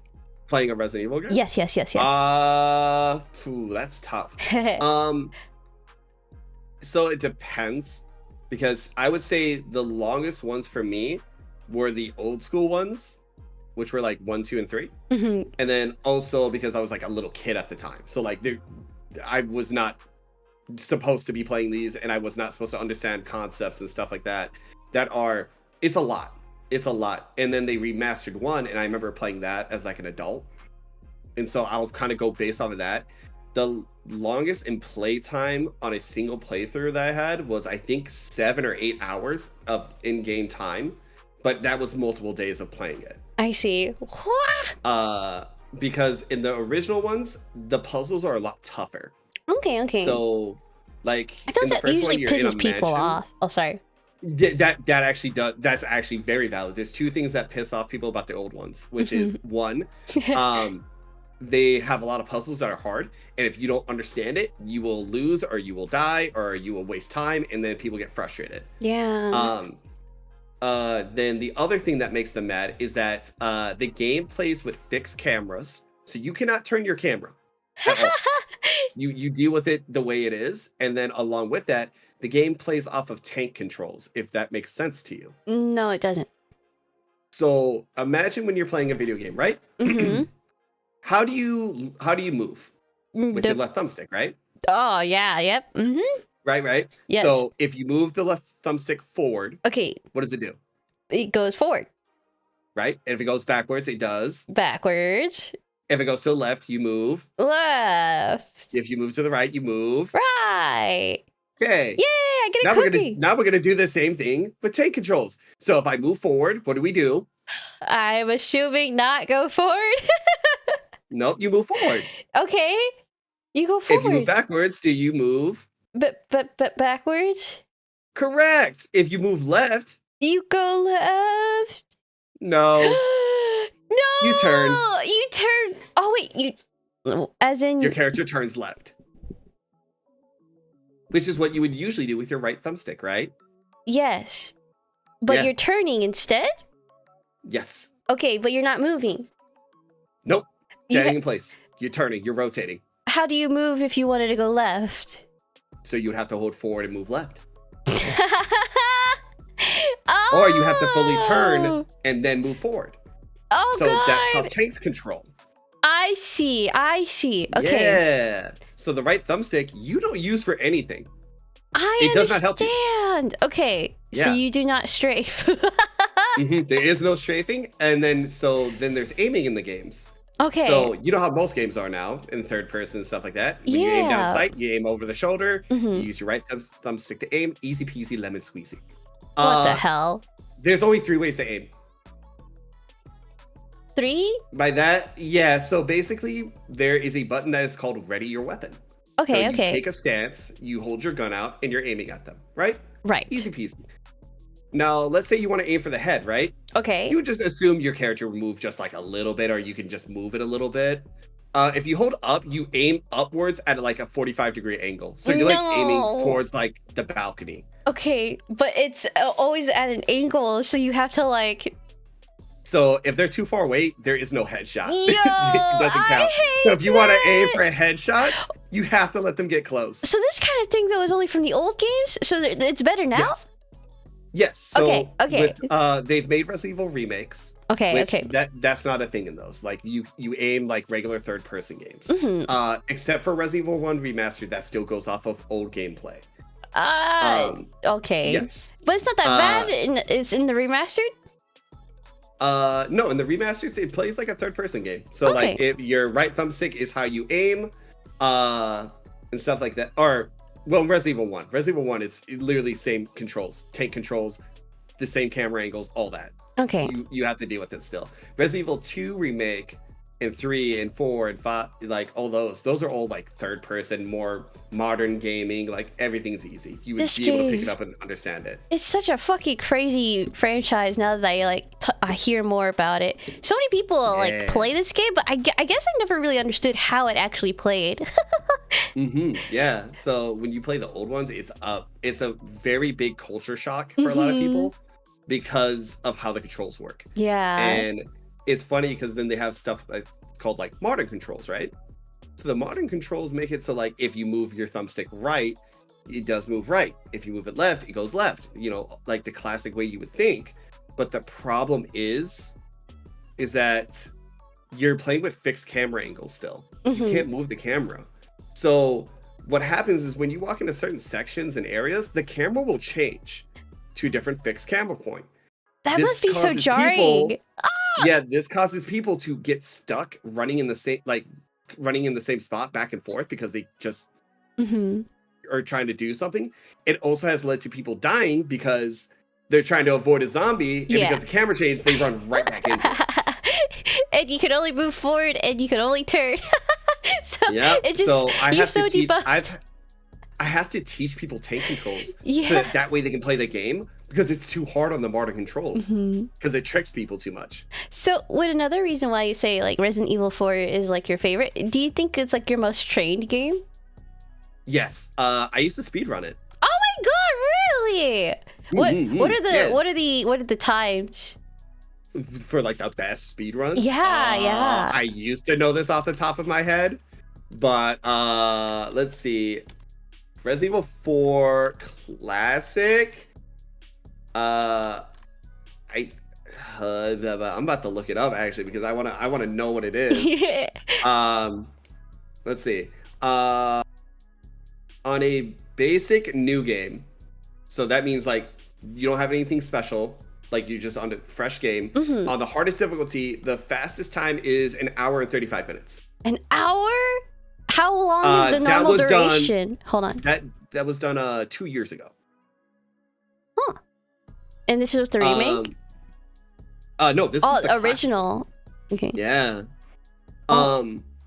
How long does it average like most people to play the game? Yeah, Is yeah. that what you're at? I would say depending on the person and how well you play with games, 5 to 7 hours. What the hell? In an Yeah. hour? That's Mhm. that's gotta be using glitches and shit, right? Nope. Fucking That's what? just knowing the game that well. That's just Oh. knowing the game that well. And for you, Um, how far did you get? The best time I've ever done on a Resident Evil game would be Resident Evil 4 Classic, and that was 3 hours. God damn. I can't. You can Which means I cut. didn't even scratch the surface. Well, I mean, hitting an hour must be like min-maxing perfect, and then that's like spending hours in a day and multiple takes, right? For you, That is like if something goes wrong, you have to start over. exactly. Yes. But for you, you've managed to cut it down to 3 hours from fucking 7. That's still an insane amount of effort. It's, I respect it, but physically, I'm like, ugh. When I've had friends watch me play like Resident Evil 4 and stuff like that, literally they just watch me turn my brain off and just talk about random things because I just know where everything is. Mhm. So I've had it where like a friend, I just joined her stream like in the middle of it, I see. and as she was running past, I said, "Don't forget your gun," and they're like, "Huh?" I was like, "There's a gun in the back corner. You didn't grab it. That's an extra gun for free. You can either sell it or use it, whatever you want to do." And they're like, look in the back corner. They find the gun and they're like, How do you know? How do you know that? I'm like, because I know it all. And I know where this is jewels your are. card, yeah. Yeah, I know where jewels are. I will literally just be like, oh, you ran past treasure. Let's Oh, fucking you ran past go. this. Yeah, Yeah. man, I might try out Resident Evil now. I've always been would curious highly at the recommend games, them. but it sounds kind of fun to. It sounds like gameplay mechanic wise. It sounds like it's been through a lot of history, and I'm kind of interested in how like games develop in that kind of sense. Yeah. But let me. And Eh. yeah, go ahead. I was gonna move on to the next viewer question, but did you need a? Would you like to wrap up on any thoughts? Basically just pay attention if Capcom ever does a publisher sale. Usually they will do bundles where it's like, hey, here's Resident Evil, like all the classic ones, like 0, 1, and all the ones that play classic style. Like, and it's like 30, 40 bucks, 50 bucks. Hell yeah! Or like, here's Resident Evil, like all the newer ones where it's like Village, remakes, and stuff like that. And it's like a bundle that makes Okay. it 30 bucks. I hate asking this question because I'm a keyboard main, but is it probably better to play with a controller? I would highly recommend Oh. playing with a controller. Okay. It does not mean you cannot though, because those things I would feel like are a lot more friendly for a keyboard Mm. than like if you were to tell me you were gonna play Devil May Cry. Okay. I'd be like, no, don't do that. Thank goodness. Well then, it's not impossible. He says it's not a no. Okay. One of our mutual friends plays with a keyboard, mouse and Oh keyboard. yeah. Name them. Shout them. Sage. He's fucking Plays with a Sage. keyboard. What a funny call out. Speak of the devil, eh? I wanted to. Okay. Anyway. This question is not on the screen, unfortunately, because I forgot to start the sticky notes. But Migo had asked earlier. I have noticed the tattoos. What is your favorite tattoo, digital or real? So sadly we can't see the full tattoo on this one, but the tattoo that you see that is coming up from my shoulder is a Yakuza themed tattoo. Let's it is a fucking dragon. go. Because I don't have this in real life, but it's one I want to have. But I have a half sleeve, as well as a tattoo in real life, and it is of my 2 favorite anime characters. Let's go. Who are Yeah. they? Gintoki from Gintama. Let's go! What a fucking base. And then Afro from Afro Samurai. I haven't seen that one, but I noticed a samurai theme here. Love it. Yakuza, Love samurais. hold on. So the Yakuza theme tattoo thing is only on your VTuber, but Yes, I want to get it in real life though. nice. But so you would say that would be your favorite in the future? Probably. Hell yeah! It Oh, probably looking would. forward If I to could that. get it done the way I want to, yes. Otherwise, my half sleeve IRL is my favorite tattoo. I'm not really knowledgeable on tattoo prices. How much would it cost for like a half sleeve? Ooh, depends on the artist, depends on what their style is. That's why with tattoos, it's very much there's not a pinpoint number. It always depends on the artist and other factors. So for like me, for like my half sleeve, that I got IRL, it was like $300. Oh, okay. That's my first tattoo that was on my chest was, which is just the words Lionheart in Kingdom Hearts font. I think that one was like 100. Is that 100? I'll talk about 300. Damn, you spent some serious money on tattoos, buddy. Wow. Yeah. How was it paid full? I paid. I have a high pain tolerance. Okay, so I see. To me, it wasn't that bad. I will say that to me, the rough part was shading, because there's different, obviously, like needle points that they have for tattoos. And for a shading one, it's kind of like a flat, like multiple needle thing. And what they do is that they hit a spot with most of the ink, and then they have to push in and rub it. So that becomes a shade, and spreads like that. Oh my god. Okay. That wasn't too bad. It did make me sore, but it wasn't that bad. And the only time it really hurt was when they got towards like the top part of my like shoulder, because there's not as much like fat, it's more bony and stuff. And then the one on my chest wasn't that bad. I didn't think it hurt at all, except for when they got towards like my nipple, like obviously because nerves and stuff. That's when it started feeling good. That's what started feeling good. And like I said, so it just depends on your pain tolerance and stuff. Like my mom did it. Her first tattoo was down the spine, and most people recommend don't do that because it usually hurts like hell. Dude was like, yeah, I went to go pick up my mom from the parlor, and the dude was like, yeah, she just sat there and took it like a champ. Your mom scares me. Literally halfway through, I was like, do you want to take a break? She's like, no, let's just pump this out so I can have a smoke. And it's like, oh, okay. Damn, what a woman. She a badass. She could step on me, kind of type me. Holy shit. Dude, my mom is a badass and does not take shit from people at all. What a lovely but she's also role model. very sweet. Yeah. Oh, I can see where you come from now. How sweet. Yeah. Oh my gosh, I love that. I am interested one day in a tattoo. Nothing in like a fucking sleeve. I have such terrible pain tolerance. Would you recommend anywhere for someone like like me?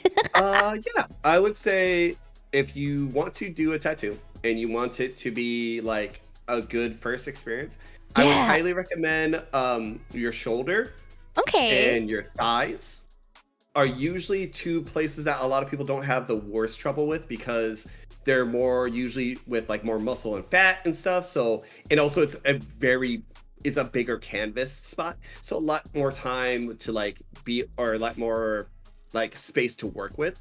Whereas like a lot of times people, like some people do like crazy first spots for a tattoo. I'm just like, wow, that's crazy that's the first one you went. Like, I would never recommend a foot tattoo. Never would recommend it.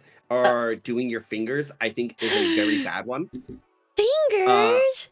Not because it's going to be the most painful, but finger tattoos fade away very quickly. Oh, actually. Really? Yes. They fade and go bad very quickly. Where would you get like, I'm thinking like directly on your like phalange limbs, right? Like up to your nail and shit. I've seen somebody who is fully tatted out, like literally. Oh it's my all god. over their body. The only place they didn't have it tatted was like their skull, like the top of their head, because they had hair. But also they had their the white part of your eye. Oh my god, you can do tattoos on this. Yes. Yeah, you can do that. That's so fucking weird. Would that not be? That's like a highly invasive process, and that's something you would need to like keep your eye open for like long periods of time. Yes. That's so fucking. I'm okay. I'm Yeah. okay without ever having that touched. Would you? Yeah. Would you? No, hell no. I Don't have you my go plan lives? for tattoos, which is 2 half sleeves on my shoulders. I want to Okay. do 2 thigh pieces. I want to do a back piece and maybe do one more part of like my upper body, like chest or like, yeah, chest area. Probably not stomach. How much would you think? How much are you hoping for all that to cost? I know damn well it is going to be over $1,000 for sure. That. It's probably Oh going to be god. somewhere in the 2,000 range because how most tattoos work is like you will get your flat price, right? Yeah. It's like how much everything is going to cost. And then usually people tip your artist, you give them a little something because if they do a good job and stuff like that. So you have all of that. So usually like for my half sleeve, like it was $300, but I tipped the dude an extra 100 because he was cool. Good on you. Yeah. And like Damn. that's why I always say like you want to talk to artists before you do it because you can bring them the idea, right? Yeah. Because usually how it goes is that you go in, you say like, hey, I would like to like get a tattoo, who's available at what times and stuff like that, and they'll tell you. But then also you can go like, I'm looking for like a particular style, who would be best suited for it, or even the artists there themselves will tell you like, oh yeah, this is like my portfolio, this will give you an idea of what I've worked on and like see if that kind of fits your style and things like that. And you could be like, oh, like this is good, but it's not what I'm looking for. I'm looking for something like this. And they could be like, oh, actually another one of our artists, she does that very well. Nice. She's just booked up right now. Okay. You have to wait longer. Man. But it always depends on the shop. Every shop has their rules and like how they treat things. What are things? Okay, how would I know what is a good shop from a bad shop? Bad shop, obviously bad attitude. Like people just seeming like they don't want to be there. Any artist that, now mind you, they're the ones doing it. I do believe in them and stuff like that. But there is a point where it is something I want. It's what I want as my idea. If I tell you I want to do let's say I say I want to see red dragon on my forearm, right? Yeah. And then my artist goes, I don't like red. I'd rather do blue. So we're gonna do blue. That's a bad artist. Now, sometimes they'll try to recommend things to you. They'll be like, hey, I don't think blue or red is going to work as well. Well, as like, I think you should go with this. I feel like that fits more of like what you're doing with your like tattoos and stuff. But if that's what you want, we can do that. That's interesting. I feel like having that kind of input is really hard as, I don't know, I feel like if I were to go get my hair done, right, I feel like it would be hard to get the stylist to give me their opinion kind of thing. So, yeah. I just got an energy drink. Fuck yeah. Nice. We love that. Okay, yeah. Oh, that's a fresh can. Oh, yeah, that's a fresh can. Oh, thank you so much, by the way, funny right there. for all your time so far. I kind of want to hit up the next question. Is there anything else you want to wrap up on? Tattoos are cool. I think that if you want one, definitely do some research into it to make sure you're doing the right things with it. And then just enjoy it. Thank goodness. It makes me feel a lot better actually knowing that there are like parts that are actually not that sensitive. I don't know. I always thought like if it was gonna be anywhere, it was gonna fucking still hurt. But I don't know. All right. So next question. That's what she said. Shut the fuck up. Sorry. Did you hear that? You didn't hear that, did you? I didn't hear that, but I just heard you go, shut the fuck up. Sorry. My boyfriend just went, that's what she said. Oh, I'm so proud. Oh, whatever. Okay, anyway, so next question is... Wait, my button for this is this one. All right. Next question is from Kai Atlas VT. He asks, what is Snack's current goal in life? We're getting deep and philosophical. I would say primarily, like, I want to keep going with streaming as long as I can because I like making people happy. I think it's really fun to do this, even if right now it's more of a hobby more than a actual job because I cannot make enough money from this to like sustain myself. So therefore I work a full-time job while doing this. But if I could get to the point where I could do this and I'm making like hella money, like I'm big streamer, I would definitely say like being able to use that money to help my family and friends to achieve their goals would probably be the main goal.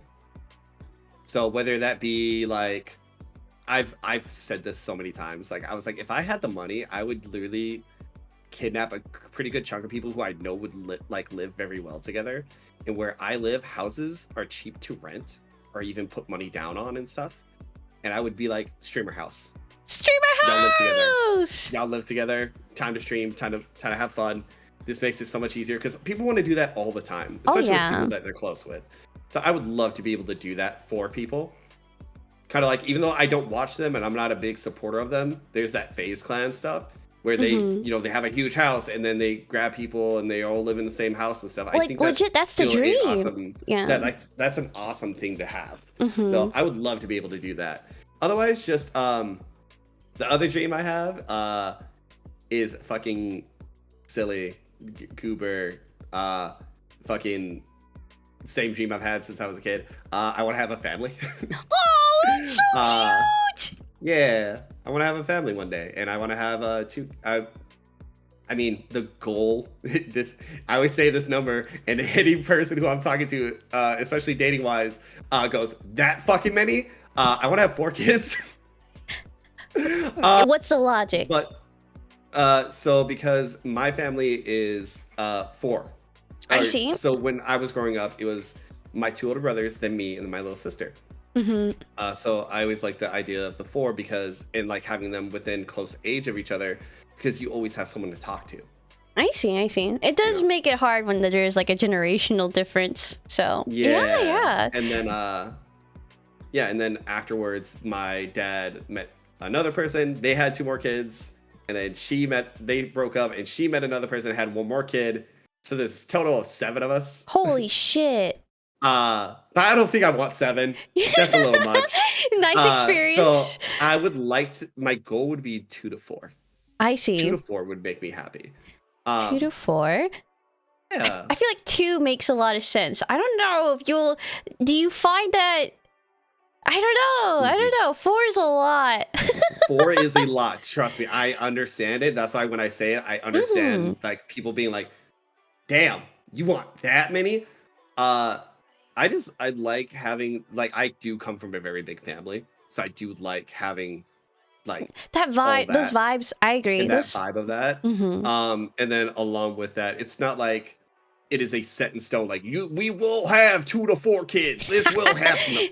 Like I could change my mind, and it's more of like, if I wanted to have like 4 kids, I would have to be financially stable and be able to provide and be able to do so much for that. That's the only way that would ever happen. Otherwise, I'm now more of like I think 2 would be nice. I think 2 would be awesome. Let's fucking go. I'm glad that you have that kind of like thought. A lot of people go into relationships without even thinking about that, and then they find out later on, and it just makes it so hard. So when I first started dating and stuff like that, I would always, that is something that I do bring up, is like, do you want kids in the future?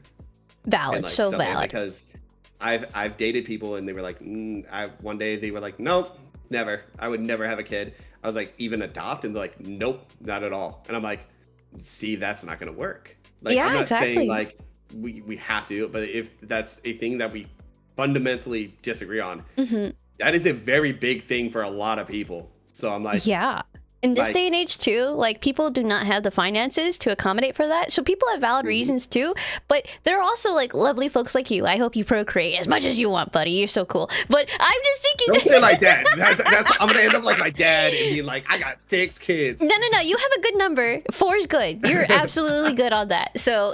Oh no, the last ones were twins. Oh no, now I have 6. Now I have 5. No, wait. Is twins are twins actually in your lineage? there's not been a single twin in my family's lineage that I know of. But Okay. apparently we have this thing of like a lot of family members will end up like looking very close. So like my brother or like my dad looks just like his oldest brother. Like they literally look the same. Do they sound? No, they sound completely I see. much different ways they speak and things like that. But like even like for me, my oldest brother is 2 years older than me, but people say me and my brother look alike. And they're like, "Oh yeah, that makes sense. Yeah, you two are brothers." But then people look at me and my middle brother and be like, I don't see it." Do you think it? No, I don't think me and my middle brother look alike. I don't think me or my oldest brother look alike. I don't see it. But you know, people can find things. People will see things and be like, "Yeah, I see it here." And I'm like, "Okay, I mean, that's how you see it." I think I think it's more telling on the other direction. I think it's more telling like of how much time you spend together. That you were probably a lot more comfortable with the differences than someone who is just meeting you guys for the first time type beat. Like me and my brothers know our differences very well. Yeah. And how we are completely different personality wise, each one of us. And that's what makes you guys so close, I bet. Woo! Oh, just kidding. Sometimes. Love my brothers to death. They love me to death. Things like that. We have moments where we will butt heads severely because we are very strong-headed children. And each one of us has our like little gripes with the other ones. So like, I would say like with my brothers, I'm the most emotionally open as a person than them two. So they have moments where they still do things that I feel like are very high school-esque, and that annoys the piss out of me. And it should. So, like, my oldest brother is like, he has a son and things like that and stuff like that. And don't get me wrong, he's a fantastic father and a fantastic person. But he still has moments where he does very high school shit. It's like we will be at a family instance and the first thing he does is just go straight to insulting. Damn it. So he'll just see me. He's like, "Oh, look, it's the little bitch boy." And I'm like, "See, that's why you're a piece of shit. Like, that's why I get angry with you." Yeah, and the thing is, like, it's so disregarding of your own. You don't want to hate your own family or feel negative about people like that, but they don't care, and I feel so much for you. Sorry. It's okay. No, it's okay. Like I said, like it happens, but it's not like like I had it where one day I finally just went up to him and said, "Hey, like you need to fucking stop. You need to grow up. Like you are my older brother, and I feel like I'm the more mature one here. Like what the hell's going on?" And he's like, "I honestly did not think you were getting that hurt by it. I honestly didn't think that." And so he's grown from that and been like, "Okay, I might rag on you every now and again. Like I don't mean it to be that bad though. But if I ever get too far, tell me." And I'm like, "Okay, got it." Like if I come in now and he says something like, "Oh look, dumbass, what's up?" And I go like, "Not today." And he's like, "Oh, okay, my bad." Damn. So it's gotten better. Yeah. Which is good. It's taken this long, I would say, to see that from his side, though. I'm glad to know that he's working on it. Yeah, and it's still the same thing of like, even if we all have moments where we go like, "God, I hate you. Ooh." Literally, somebody messes with one of us, we will jump you. We will jump you. It's going to be bad for you. I love that. And that's kind of you guys might butt heads, but I think it takes a certain amount of I guess closeness to be able to butt heads openly. I think at some point people just don't even fuck with each other even if they do butt heads. And I don't know, there's just different family dynamics there. But yeah, is there anything you'd like to wrap up before I ask this next one? Nah. Bet. All right. Okay. So Cindy's asking, people seem to either hate or love Ethan. What are your thoughts on him? Oops, forgot it. That is a Resident Evil 7 and Village question. So to give you context, that is the main character of those games. Ethan is a character who basically the way we know him is that one day Resident Evil 7, his wife goes missing. She was apparently on a babysitting job that was somewhere like far away, and she just disappears. And he gets one message from her. It's like a video recording that she says like, listen, I there's so much I wanted to tell you, and I'm so sorry, but I don't want you to get involved. No matter what, stay away. Mm-hmm. Then one day he gets, no, not one day, I should say years later, he gets a thing from Mia saying, hey, I'm in Louisiana. Come get me. Louisiana? No, straight What up. a terrible place to be. Random. Just random as hell. And so he goes down to get her because, you know, that's the love of his life. He's going to go get her. Mm-hmm. And he gets there, and that's where all the shit starts to go bad, obviously. And basically what we find out is that Mia was working for a corporation of some sort that also was messing with, you know, viruses. And because of that, Ethan is now involved. Right? So that's always fun. And then Resident Evil 8 is the continuation of that. I won't say too much because obviously, like, if you end up playing them, I don't want to spoil it for you and things like that, or for people in chat. But because of this, a lot of people tend to point out the fact that Ethan is a dumb character, because why would you go down there to Louisiana from your wife that you haven't heard in 3 years? And people also tend to hate his wife because, like, you know, why didn't you tell the truth? You know, you annoy us, blah, blah, blah, blah, blah. I think the reason why people hate that is because they can't do the whole I can relate to people. Like, it shows me when people have empathy, when they can relate to characters, even if they're not exactly 100%, right?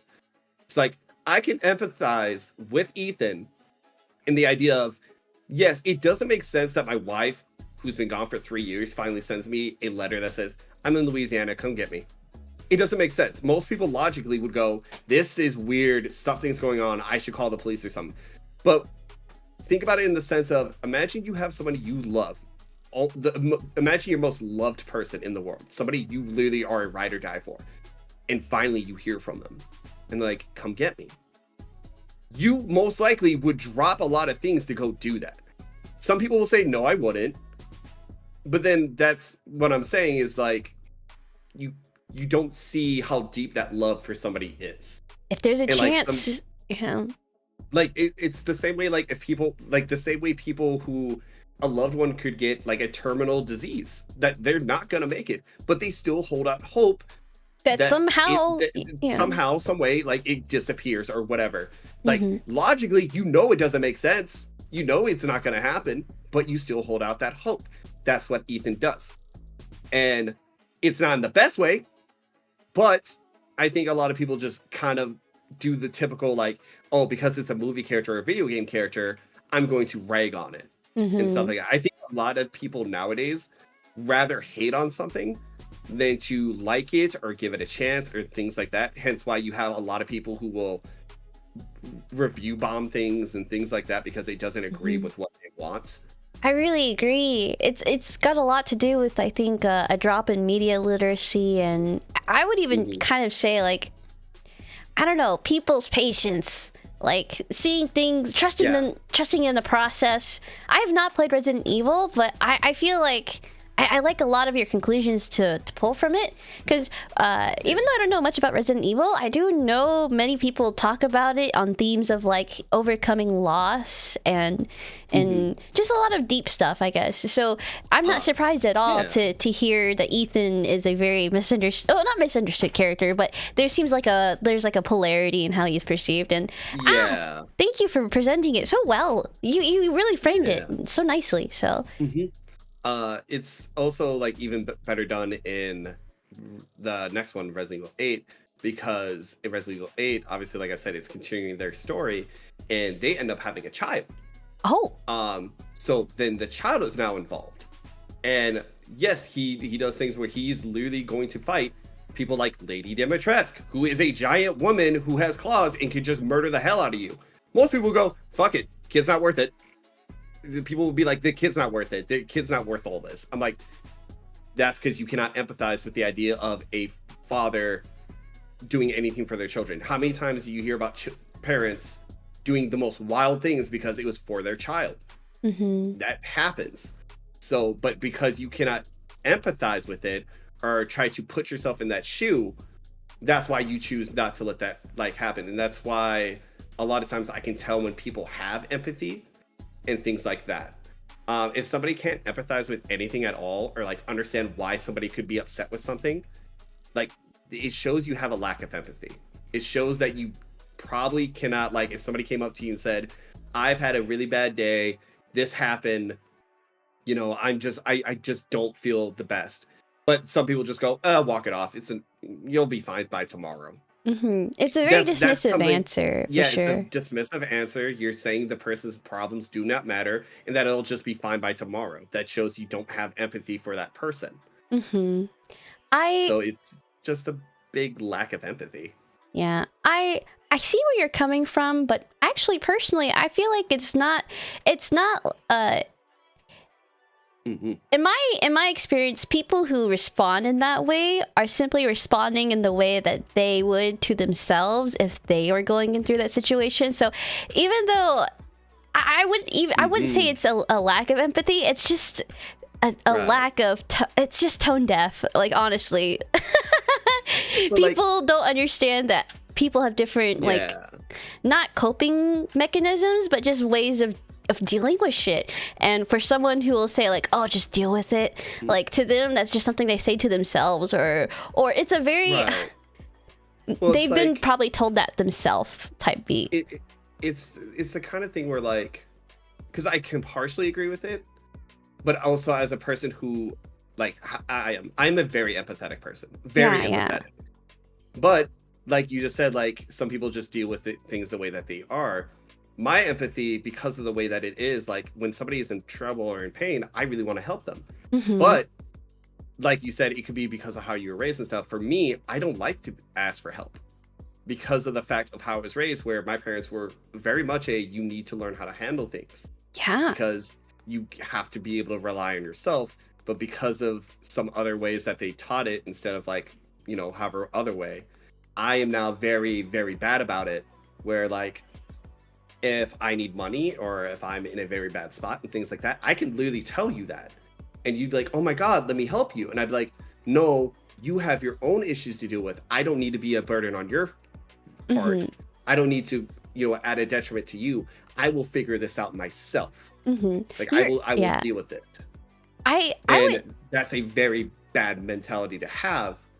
But it's because of how much empathy I have that I don't want to be a problem for you. So I'm really quick. Let's say let's say I am in a position where I can and should help. Like, say I have an excess amount of money, I don't need it, and I'm well off, and you did need help and I offered it. Would that not change the situation, or you'd still be I even if you were a millionaire, I'd still probably tell you, like, I don't want you to help me. I don't think that's a bad trait at all, Snack. In fact, I think I would say that's a trait a lot of humans should invest in. So I feel like I think there's a misunderstanding nowadays. I'm not sure if you, as a parent. For me as well, because, like I said, I think it's just I don't want to be a problem and stuff. Exactly. But I do it to the point where it could be a detriment to somebody else because of the idea of, like, now, like you said, you offered help. You know, I'm in this bad position. I tell you, no, I'll figure it out by myself. I'm fine. And now I make you worried because now you're like, well, I know you're not okay. You need help. And then it causes you a stress in your life and stuff, where it's like, this is the whole thing where it's like, that's why we say this kind of stuff is definitely also like a psychology thing too, because we as humans have a natural thing that when something distresses us or makes us anxious or makes us uncomfortable, what do? We want to fix it. We want to make it better. So that's why, like, the same thing with, like, if someone's grieving, everybody has different ways that they grieve. And like you brought up earlier, like, everybody has their own ways of coping with things, dealing with things, stuff like that. And that's why you have to understand, like, when is the right time. Like, when I'm coping, I am very much I like to be in solitude. Not because I don't want people to check in on me and stuff like that, but I like to try to think of things myself and handle the situation or think of my options for it. And then once I'm more comfortable, then I will talk to somebody and be like, this is what I thought of it. You as an outsider, can you tell me what you think of it? Because I want to see if I'm thinking correctly. Am I overthinking it? Am I doing something, you know, that am I taking a path that is not a very good path? Like, what is like the different thoughts? Because everybody has different mentalities to handle different situations, and some people are better at handling certain things than other people would ever be. Yes, I love everything you fucking said. Good. You have a very clean thought process in a way that I feel like I relate to it in a way that I can't. If I'm going through something, I need to process it on my own first before I let anyone in on what the fuck I'm thinking. And that's just mainly because I have frames of mind that I strictly want to have in place before I let anyone in on my thoughts, because I have this inherent understanding that I'm a very impressionable person. People's words have an effect on me and whatever. So I feel like when you're describing you're just a very independent person, and that's a very respectable trait. So being independent and not wanting to take up space is how I would kind of describe it, because I fear maybe you might have been like raised in a way where a certain behavior is taking a certain amount of space kind of thing. Like I really relate to that, and I think this does prove kind of just learning some self-boundaries with like when to accept help and when to not. But I think you are better off knowing how to help yourself first before you accept help from others, which I think this is something you would agree with. Yeah. A lot of times people want everyone else to solve the problem because they don't know how to solve the problem. But you have to take that time to think and be like, well, how do I take care of this if nobody can help me? Like, if nobody helps me, I can't just give up and be like, well, I just give up. I lay on floor now. Goodbye forever. Like that, you can't do that. You have to figure out how to fix the problem. If my car is not working and I need to go to work, I don't just go, well, guess I'm losing my job today. Like, no, you try to figure out a way to get to work, or see if work can help, and be like, hey, I just can't make it to work today. Is there something I can do to, you know, maybe call off of work, or can somebody come pick me up? Or do you mind if I'm going to be a little late today and call an Uber, or stuff like that? Which obviously every job is different. Everything's different. Not everything is going to be the same answer for everyone. But it's better to try out and figure out things and try to see what you can do than just to be like, well, all hope is lost. But that's also because I'm super optimistic as a person. Well, yes. Yep. You are a lovely person. I don't know why that was so funny. Just to hear you go, you are a super optimistic person. Well, it's because I have a lot of thoughts on optimism, but we are actually near the end of my runtime, so I want to quickly go through the rest of the viewer questions. And I have so many thoughts on what you said, but I don't think I have time to address them today. But maybe in another episode. I come back for another episode. If you have time, of course. Yay! But let's see. This next question is asked from Echo Sigma, and they ask, I came to see Snack talk about himself and finally answer the pressing question, what is your favorite dad joke? Shit, that's hard. Let me think. I have a lot of favorite dad jokes. Really? Because once you hit a certain age, you just start loving dad jokes. I think everyone, once you hit a certain age, you just love a dumb dad joke. But when you're young, you just don't like it. Okay. A dad joke that I like. I've always loved the classic, somebody goes, well, actually, no, I don't like it. Actually, it makes me mad, but that's how I know it's a good dad joke. Is like somebody goes, I'm hungry. And all of a sudden, hi, hungry, I'm dad. Or, hi, hungry, I'm this person. I'm like, you son of a, I'm going to fight you. You're going to be a wonderful dad. I'm bullying my kid. I'm bullying him with dad jokes. So my boyfriend, when he was going to become a dad, he he wasn't prepared in ways where he knew he had to adopt like certain mindsets.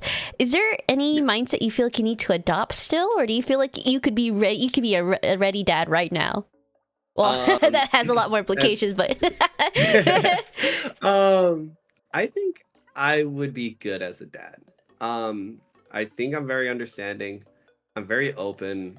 I think the only thing I have a fallacy in as a person, it's something that I've gotten much better with than when I was a kid, but I can get very angry. I can get very upset. Both of my parents are hotheads in that sense, and that is something that has been passed down to me. I think it's very self-aware of you. So I know that sometimes when I get angry, I can be a little like, I just kind of like don't want to talk, or like if I'm angry, it depends. I have two different versions of angry. I have angry where basically I shut down and I just don't talk to you and I just go like, leave me the hell alone. And then I have like, I'm going to get in a screaming match with you, and I'm not here to win the argument. I'm here to hurt. Like, I'm going to be mean. And so as I grew up, I got better and better about it, where I'm not trying to do that. And like, if I get upset in an argument or anything like that, I will look at you and be like, hey, I want to have this conversation. I want to fix this problem, but I'm so angry right now. I'm just thinking about hurting your feelings. I need to walk away. That's fucking interesting. Okay. Yeah. I wish I could talk more about that, because I know a lot of people who have to deal with anger in ways that they don't understand. So this is like, very, very worth talking about. Yeah. Thank you so much. But I need to move on. I'm so sorry. Yeah. No, you're fine. Okay. Fucking Sage. Ask him why he's being mean about using a mouse in Resident Evil 4 for the last shooting gallery minigame. He knows I controlled the rest of the game. What does this mean? So, like I said, me and Sage are big Resident Evil 4 fans. So when he plays the game and when I play the game, we typically play with a controller. But there's a shooting gallery that's in Resident Evil 4. And when you do the shooting gallery, you can win prizes and stuff like that. Okay. And it's based on like how well can you shoot and such. Sage, when he plays it, uses mouse and keyboard. Right. And I called him a coward for it. Because I'm like, you play with a controller, just shoot. And then he's like, but I can do better with the mouse and keyboard. I was like, I don't care. Use the, and so I would make fun of him. Which is like, oh, you goddamn coward. You make me sick. And he's like, stop, just let me use my mouse and keyboard. But it's funny because I just told you, yeah, you can use a mouse and keyboard. Is it easy to make fun of Sage? I think me and Sage, it's very easy to, like, same thing with like Gami and stuff. It's very easy that we can all like make fun of each other because we know each other so well. We know like what's the boundary line, right? Yeah. Like, we know how far we can go. Was that something? I think that's important with any friend. I'm sorry, I'm gonna interject. Is this something that you like discussed between? I'm sorry, don't answer. This is something like is private. But is this something that you like felt out as a friend, or is this like a conversation you had? Like, hey, this is where my boundaries are. You feel it out. I would say most of the times you feel it out. Doesn't mean that it's always gonna go well. But like with Sage, me and him have had moments where me, Sage, Gami, a couple of my friends, we've all had moments where we have gone past a certain point and that person goes, hey, no. And it doesn't even have to be making fun of it. It could just be something that we're doing ourselves that makes somebody uncomfortable. Like, I would say like, so I think I've told you the story of how me and Gami didn't like each other at the beginning, right? What? I did not know that. Yeah. So basically, I wouldn't say I didn't like Gami, but Gami didn't like me. Because when I first met him, you know how I told you I'm very flirtatious. So there were girls who were hanging out in the call with us, and it got very flirty and stuff, and he felt uncomfortable with it. So he got mad and yelled and said, you know, hey, quit it, enough, I don't want to deal with this anymore, stop, like it's annoying me, it's not okay. And it's his server. So I went and said, like right off the bat, I just said, hey man, I didn't know I was upsetting you that much, I want to apologize for that, like it's not gonna happen again, you know, don't worry. And he's like, thank you, I appreciate it, you know, blah blah blah. And then from there, I would just go to his streams and stuff and hang, and then same thing for him. And then we just got closer and hung out. Was that not something that made you nervous? No. Mm-mm. I know I'm not going to be everyone's cup of tea. I know that as a person. I know I'm a very loud person. I'm a very upfront person. I'm a very I'm a little bit of a attention seeker sometimes. Hair flip. But Same. But I know my flaws and stuff. I know that sometimes that's not going to connect well with some people. I know for me, as a matter of fact, I tend to be able to talk to girls easier than I talk to dudes. Just how it's always been for me. And some dudes don't like that. Some dudes do not like how close of a friend I can become with a girl very quickly. Oh my god. Just because I'm willing to actually listen and stuff like that. Or even if it's not that, because like I said, I'm flirtatious, so then I'll say something like, oh my god, you're so beautiful, and they'll be like, oh my god, stop, and then some dude would be like, oh my god, shut the fuck up. Oh, what a vibe killer. Yeah, but I understand that I'm not always gonna be everyone's cup of tea, just like how some people, when I first meet them, I might not be cool with them right off the bat. I might just be like, I don't fuck with your vibes. Yeah, and it is what it is. And then you might later down the line go, you know what, we are cool with each other. I do like you as a person. Or you might just be like, yeah, I don't like you. It is what it is. I fucking love that you are very, very upfront with your feelings, especially in the internet space where a lot of people don't know how to present themselves. I feel like you've thought very, very hard on how you want to, and that's very impressive. I love that. And I have one more question. If there's anything else you'd like to wrap up on, this is probably the last one before I kick you out. Gami's got a big ass head. Yeah. Let's fucking go! His big ass head, his Rubik's solving skills. I wish I actually asked about that. Solving ass. This last question comes from Bergot, and he asks, we were chatting a bit about rivals over the break. Do you have a favorite character or role yet? So I play Phil, so I play every role. Whoa, rare! So I will say though, I do like playing DPS the most. But I can play it all. So it doesn't bother me to play stuff. I always switch between just depending on the vibes and what people want to play and stuff. Favorite characters. So tank wise, I like playing the Thing and the Hulk and Doctor Strange. Strange. Yeah, Strange. Something strange on the ceiling, and then you spray the Doctor Strange spray on the ceiling. That's fucking hilarious. Oh no, he's stranged everywhere. Oh god. Yep, fucking, and that's my favorite dad joke to do. I will literally do that with every character. Oh. And just make dumb. I literally was playing a game. I was like, guys, do you see all the snow on the ground? And spray Luda snow on the ground. Just to be a dumbass. I can't wait for you to be a dad. You're gonna be such a lovely dad joker. Hee. Let's see, DPS wise, I like playing Iron Fist. I like playing Wolverine. I like playing Punisher and Winter Soldier. I love playing Storm. Holy Storm's shit. really fun. So yeah. And then healer wise, I can basically play all of them except Adam Warlock because I just haven't had enough time with him. But my favorite to play as is Luna. I love playing Luna Snow. Bet. I am such a Luna slut. I love her skin too. Yeah. I can't wait. Yeah. So, have you played Emma Frost? Have I played Emma Frost? Yeah, I played her a little bit. I think it was yesterday or the day before. What are your thoughts? She's interesting. She right now is doing a lot of damage very quickly. Oh no. Which to be expected with a new tank. She's just very strong with DPS wise, but also at the same time, I don't think she's that bad to deal with.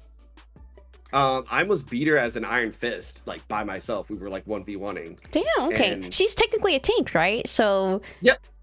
She must be hard to kill. How did you 1v1 her? I don't. So with Iron Fist, it's just because of the fact of the whole parry mechanic with him. Oh no! And getting shield off of it, so I can last. Also, they buffed Iron Fist to be able to do more damage based on health percentage. So now Iron Fist is good against tanks. Okay. Oh, let's go! I feel like we didn't really see much of him before that. Yeah, I love that a lot of people kept saying Iron Fist needs to be nerfed, and I go, you obviously have not been playing, like you haven't played it, and you haven't seen like how hard it actually is to play Yeah, Iron I Fist. don't. Like, Yeah, don't get me wrong, he's annoying as shit, and yes, it's crazy. I hate you just basically fly through the air because he's trying to punch an Iron Man. But in all reality, all it takes to beat an Iron Fist, have the whole team look at him. If a whole team exactly. looks at Iron Fist and jumps him, he's dying. There is no chance in hell for him to live. So fuck But a yeah. lot of people got mad because he dived me and I'm the healer. Well, yeah, you're the healer. Of course I'm gonna go kill you first. Exactly. You need to go away so I can kill the rest. I'm not mad that the tank is diving me, okay? I'm mad that Yeah. I'm mad that my team is letting him dive me. Yeah, exactly. I'm not mad at you diving. I'm mad that my team didn't turn around and kill you. Yeah. Oh, I want to go play some fucking rivals now. But okay. I think that's a wrap, Snack. Let's go.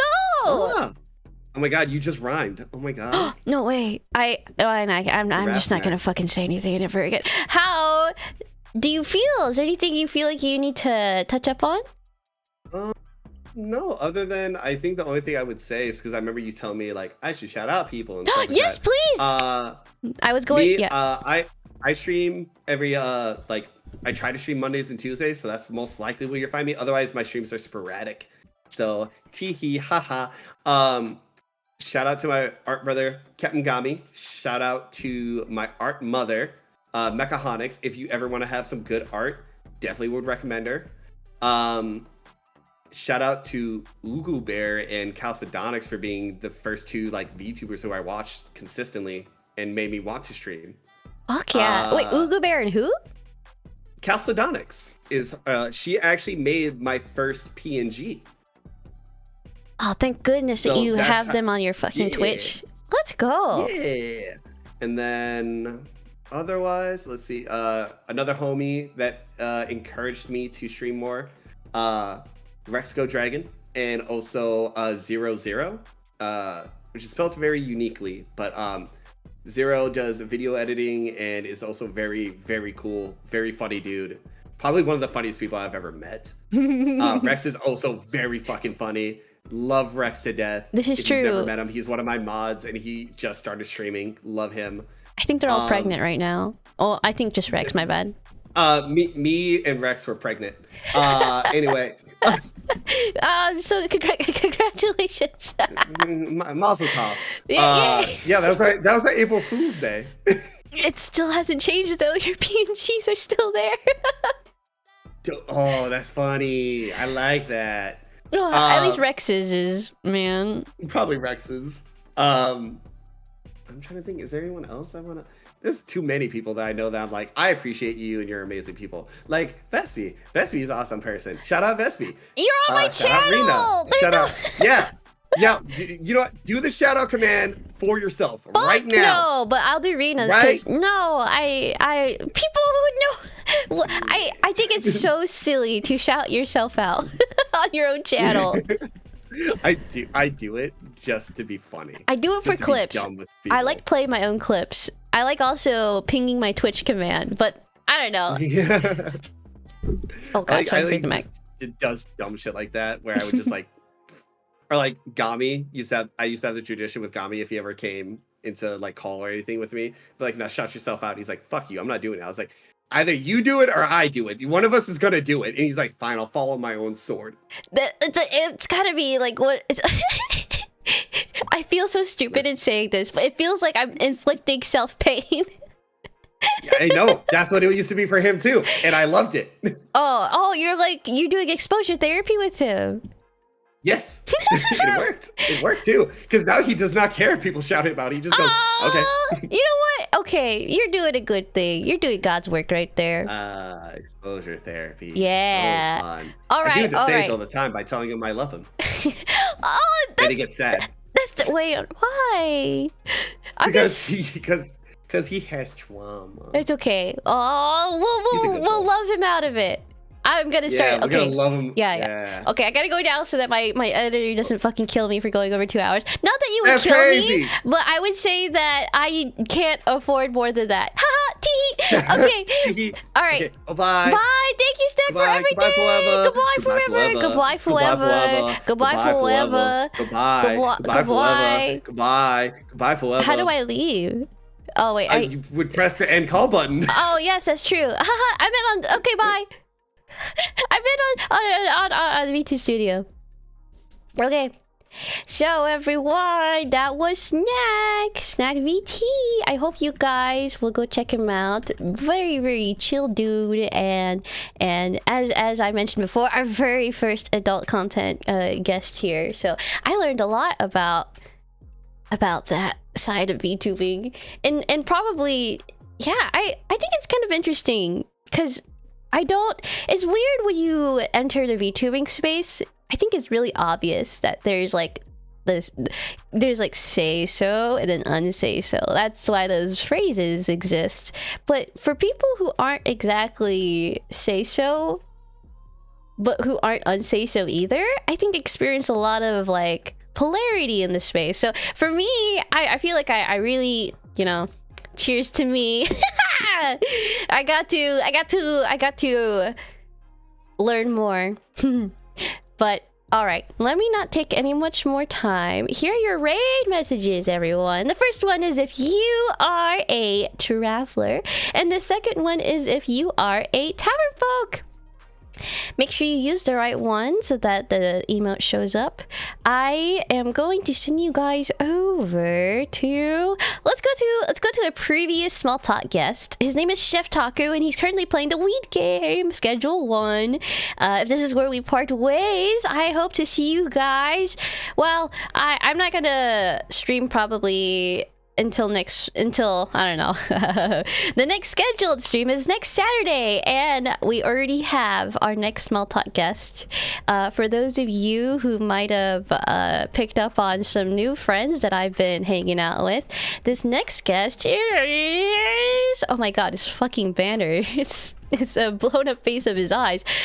Johnny! Crazy Madman! He is a flesh tuber that streams on Twitch and posts YouTube videos quite regularly. I'm in a lot of respect of the grind that he goes through to also maintain like his content. There's a lot of things I'd love to talk to him about, and I hope that you guys will join me in getting to know. I feel weird in saying flesh tuber, but yes, this flesh tuber. Johnny, and a very cool one at that. Yes. So see you guys next Saturday, and if not, I will announce any surprise or secret streams on the Discord. We might have one later tonight. I'm kind of on an energy drink. Okay, anyway, so I'm gonna go give you guys now over to Chef. Thank you so much for your time. Bye-bye. I'm shouting out, not rating. I'm so fucking... Bye-bye.